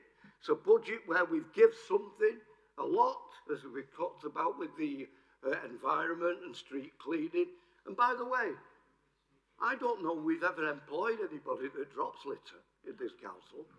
You know, I've never known we employ anybody to do that. It is, as Councillor King has said 90 times, irresponsible, antisocial people that drop this litter, and we have to clear it up. But we are doing that. As has been said, nearly £1 million over the last number of years has gone into this way. I wish it hadn't do. I wish we could have used that money more productively if only people behaved. But, again, getting back to this particular budget, we've now looking at a 3-year budget, which some time ago a Conservative government said local government should be looking at the long term. Unfortunately, the last 10 years, we've not been able to look at the long term. And even now, I'll finish on this, Chair, even now, although I don't think we're going to have much time really to talk about the 3-year budget or anything else today, but now we are going to be in a position, if we manage, and we are managing our finances properly, to be able to try to do that. I hope I'm wrong about Boris Johnson and the Conservatives. I hope they've really seen Damascus and the rest of it and the road to it, and that they will now realise that the mistakes that they've made over the last 10 years are the problems that we're suffering with now. Thank you, Chair. Thank you, Councillor Haynes. I will go back over to Mr. Weir and see if you have a response. Yeah, of course I have a response. Councillor Greedo, thanks for your comments. We're trying to do the best we possibly can in what are really exceptionally difficult times. And it was interesting to note that you actually support many of the things that we're doing with this year's budget. So that's absolutely fantastic to note. However, on the issue of care workers, I didn't see any Conservative councillors at the public meeting. I didn't see any Conservative councillors outside of the town hall today when we were meeting with care workers to talk about this year's budget and its implications for them, their lives, their children, their households. And I've heard an awful lot of rhetoric in what you've said today. And I seriously hope you're going to work with us to put pressure on the government to move towards paying all of our care workers in the city of Salford and up and down this country the real living wage. Not George Osborne's Mickey Mouse living wage, but the real living wage. I've heard you loud and clear today. And, you know, you can take to the press and the media. You can talk about this if you want to. I'd welcome that, actually. You putting pressure on your own government to find the money to pay our care workers the real living wage. This is a moral and an ethical issue. And I have to say, I've been in this job now for 4 years, and I've not seen the Conservative opposition campaign on this issue. I've not seen you write in the press and the media demanding your government give us enough money through the local government finance settlement to pay care workers the real living wage. So it's great you've said it. Let's continue to see what you're going to do to work with us and the trade unions to deliver on this agenda. You're absolutely right. Council tax is a regressive tax, and I will always say that. Why do we say that? We say that because we know that council tax and precepts disproportionately hit those at the bottom of the social hierarchy who are struggling already to make ends meet. But as Councillor Nelson said earlier in the debate, you know, you've taken 211 million out of our budget. You have given this city council no other option if we're to protect services, jobs, and services especially to the most vulnerable in society. It's daylight robbery what's been going on with local government financing since 2010. And my plea to you is give us the 211 million back you've took off us, and then let's start having a conversation about council tax and precepts and regressive taxation. So that's the challenge that I lay before you today. And on top of care workers being paid the living wage, let's campaign to get money that your government has taken out of this city back since 2010. Councillor Antrobus, thank you for reminding us that also there's really important work that goes on in local government around public safety, and you cited lots of different examples there, and I think that's an important point. Also, thanks for reminding us on the air quality issue that actually we are doing a lot of work in Greater Manchester on this agenda, and also through your local plan that you've recently consulted on. I think it's policy A11 that specifically speaks to electric charging points and the role of the developers moving forward in how we finance this. Obviously, I'm going to caveat that with the perennial challenge we have around viability when developments are brought forward across the city, but also across Greater Manchester and the north more generally. But just to reiterate Councillor Antrobus's points, there's 20 sites in Salford, 39 charging bays at the moment. Across Greater Manchester, we have 250. And as Councillor Antrobus pointed out, 25% of all of those charging points across Greater Manchester are actually in Salford. We're doing really, really well on this agenda. Transport for Greater Manchester have secured 2.5 million for rapid charging points, and Salford are already talking with them about where those are going to be. It's financially prudent, therefore, to work with Transport for Greater Manchester and their budget and the money that they've been successful in getting from government to actually have a conversation about where we spend this money, where those charging points go, rather than moving tokenistic amendments when we already know there's a lot of work being done on this agenda. And to top it off, there's actually even more work being done. Because if you're familiar with the work that's been going on around air quality, you'll know we've been asking the Department for Transport for a further 200 rapid charging points across Greater Manchester as part of how we tackle clean air. So thank you very much, Councillor Antrobus, for reminding us of that. Councillor King, you made a really important point. We've not really discussed it much in the budget debate today, but homelessness and the increase, the 117% increase. Homelessness and rough sleeping, I've always maintained, is a symptom of a failing system. It's a human right to have a decent home, to have a roof over your head. But when we look at what's happening in housing at the moment, we are in the middle of a crisis. Right to buy, local housing allowance, over 6,000 people on our housing waiting list, chronic undersupply of council and social housing, and cuts and austerity which have absolutely hammered supported tenancies and accommodation over many, many years. Thank you for your kind comments as well around street scene. I think they were very well made. And absolutely, we're happy to work with you on telling you how this money is going to be spent. I'm sure Councillor Lancaster will be delighted to do that. And I know Councillor Fletcher was also raising questions about that. That can be provided. We've got no problem with that. Councillor Fletcher, thanks as well for supporting today's budget. Your comments around care workers and council tax reduction, and also what we've been doing on street cleansing in the city over the last few years, actually, not just this year. Yeah, thank you. I really appreciate that. Councillor Hesling, again, I'd like to just thank you for your comments. I think they were well made. You talked about Labour prioritising secure employment, the challenges of an ageing population, the Great Eight framework that my executive and this council are currently working to, and what we're doing to tackle climate change. But you're absolutely right, there is a fundamental imbalance within our economy, and there's a fundamental imbalance when it comes to local government financing. So we need to continue to hold the government's feet to the fire on this if we are to get a fair deal for our people in this city. And on top of that, we have to think about how we future-proof our economy. The future is about digital tech, artificial intelligence, modern technology, and it's also about things like hydroelectricity, solar farms, to reduce our dependency on other forms of fuel, namely fossil fuels.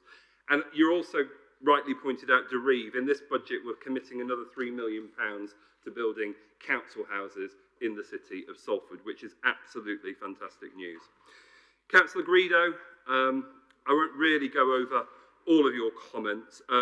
You talked about being caring people, and we're also caring people on the other side of this chamber. But I guess what I'm saying is care needs to be demonstrable. You know, at the end of the day, you are politicians. You hold public office. And as a consequence of that, it is incumbent upon you and all of us to use our agency in office to effect progressive change. And this brings me back to my point that I made earlier. I'd like to see your agency being used to demand back the 211 million your government's taken off us. I'd like to see your agency being used to ensure that our care workers in this city receive a real living wage. Politics and public office has to be demonstrable. You don't need me as a city mayor to ask you. You've been elected by your people to represent your community. You hold public office.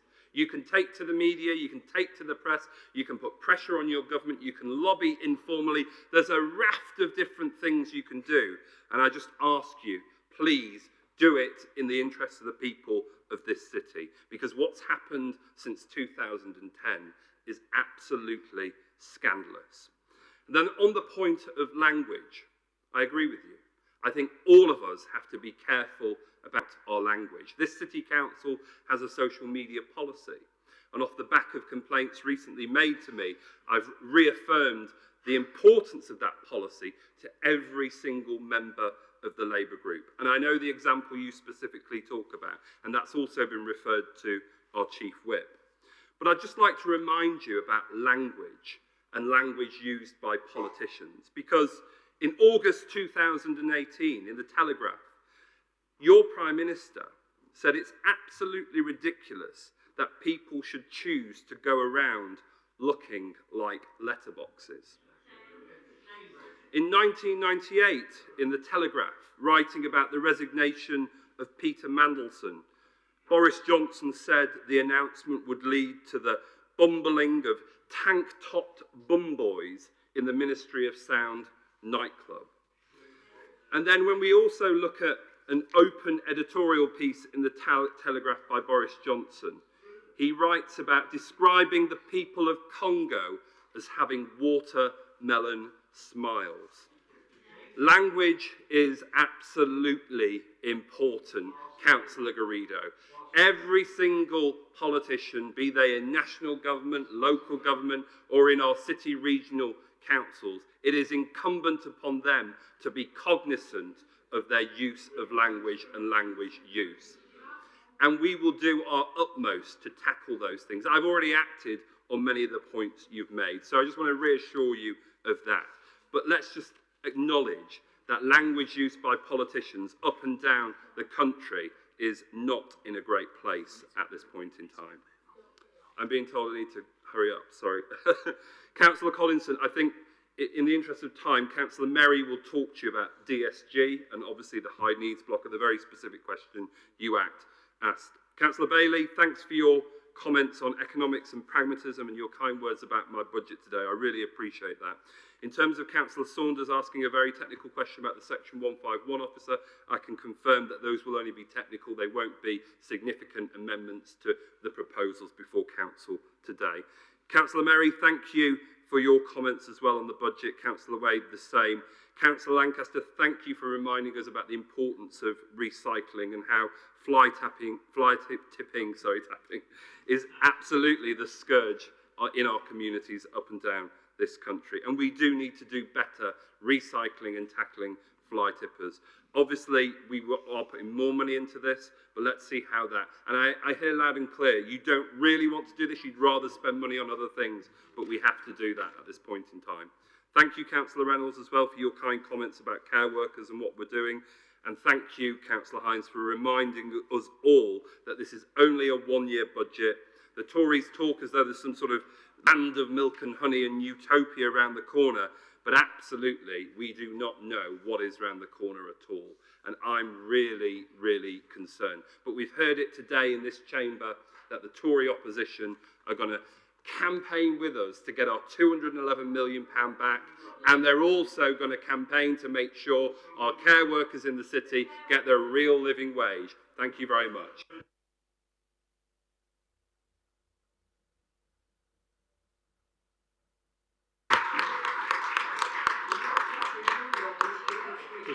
Just very quickly, Chair, we said we would campaign on the care worker issue. We did not say we would campaign to get the 211,000 back. Now it's time that we move to the vote. Okay, this will be another named vote.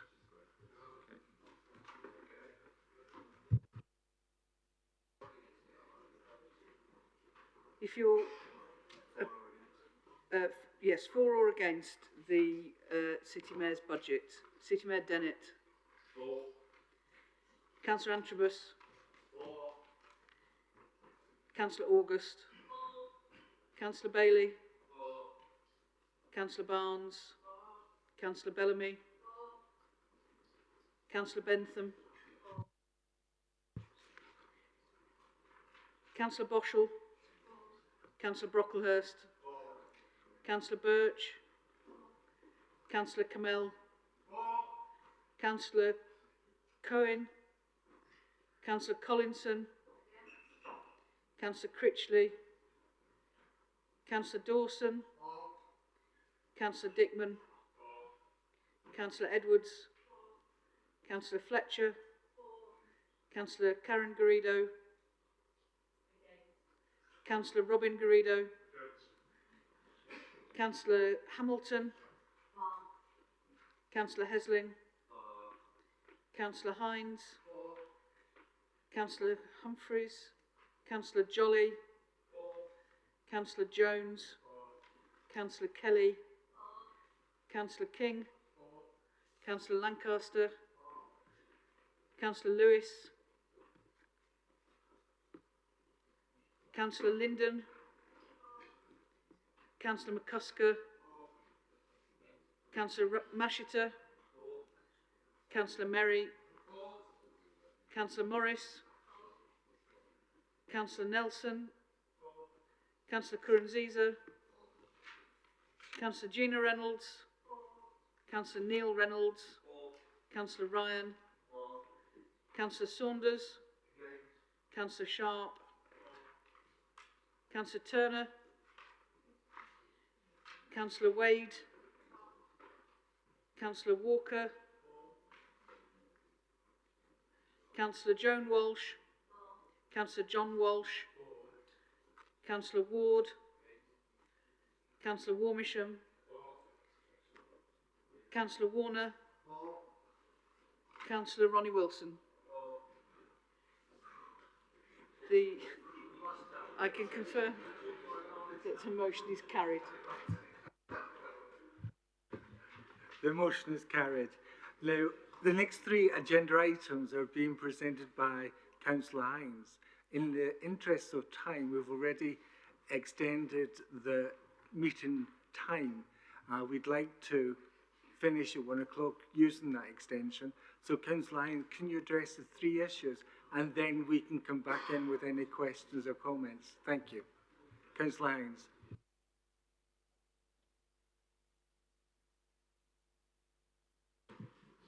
The Treasury Management Strategy, obviously it is a long, detailed position that we're in. This particular strategy management, Treasury Management, is of the numbers that we have over the years. There's more detail in this one, and I would have expected or hoped that if the opposition would let me know if there was anything in there, I'd be pleased to have answered that, and I would do now, if you want to answer me that now. The points I want to make in the report are that if you look at the items 5, 6, 5 is the capital expenditure plans, and there's great detail on that. Number 6 is our borrowing position.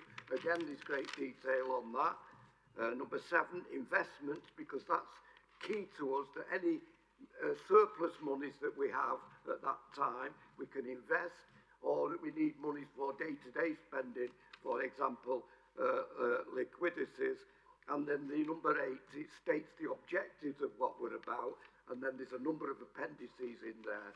So if anybody wants to ask me any questions, if I can't answer them now, they're a technical position, I'll get back to you.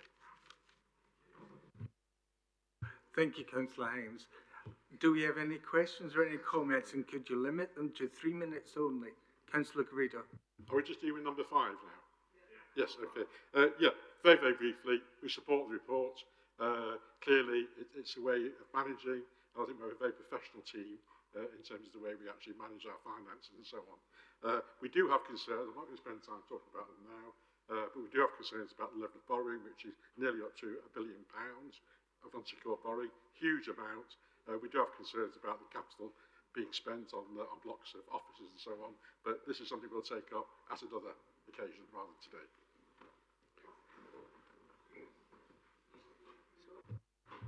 Can we move? Yes, Councillor. Of course, at this year's budget, I made sure that we have the capital programme first. It's usually at the very end of the budget, of the revenue budget. This time we had it, so we went chapter and verse, really give it all the detail that we need. We have come back with a cap of unsupported borrowing of the 20 million, which we want to adhere to, of course. We understand that there's all sorts in the capital programme that we've got to keep an eye on, and we do that. But again, as I said in my speech, the capital programme has served us very, very well over the years, is continuing to serve us well, and therefore I move this statement and recommend it to the Council, Chair. Is that seconded? Annex accepted. Item number 6. Any questions?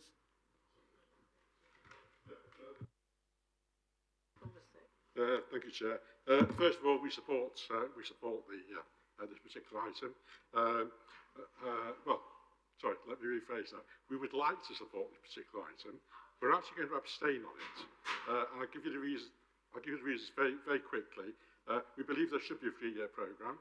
Right? But in view of the amendment that we moved earlier, obviously this particular 3-year plan is at variance with our amendment. We don't want to vote against it, but we will abstain on that basis.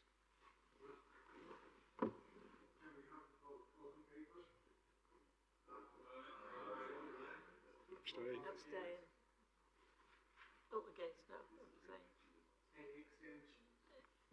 Yeah.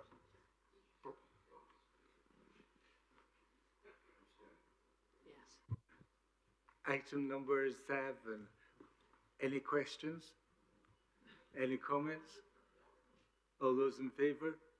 Aye. All those against? All those abstentions, not extensions, abstentions? No. Then the motion's passed as well. Oh, it's passed, Councillor Hines. Saying that, can I declare the meeting is closed? Thank you.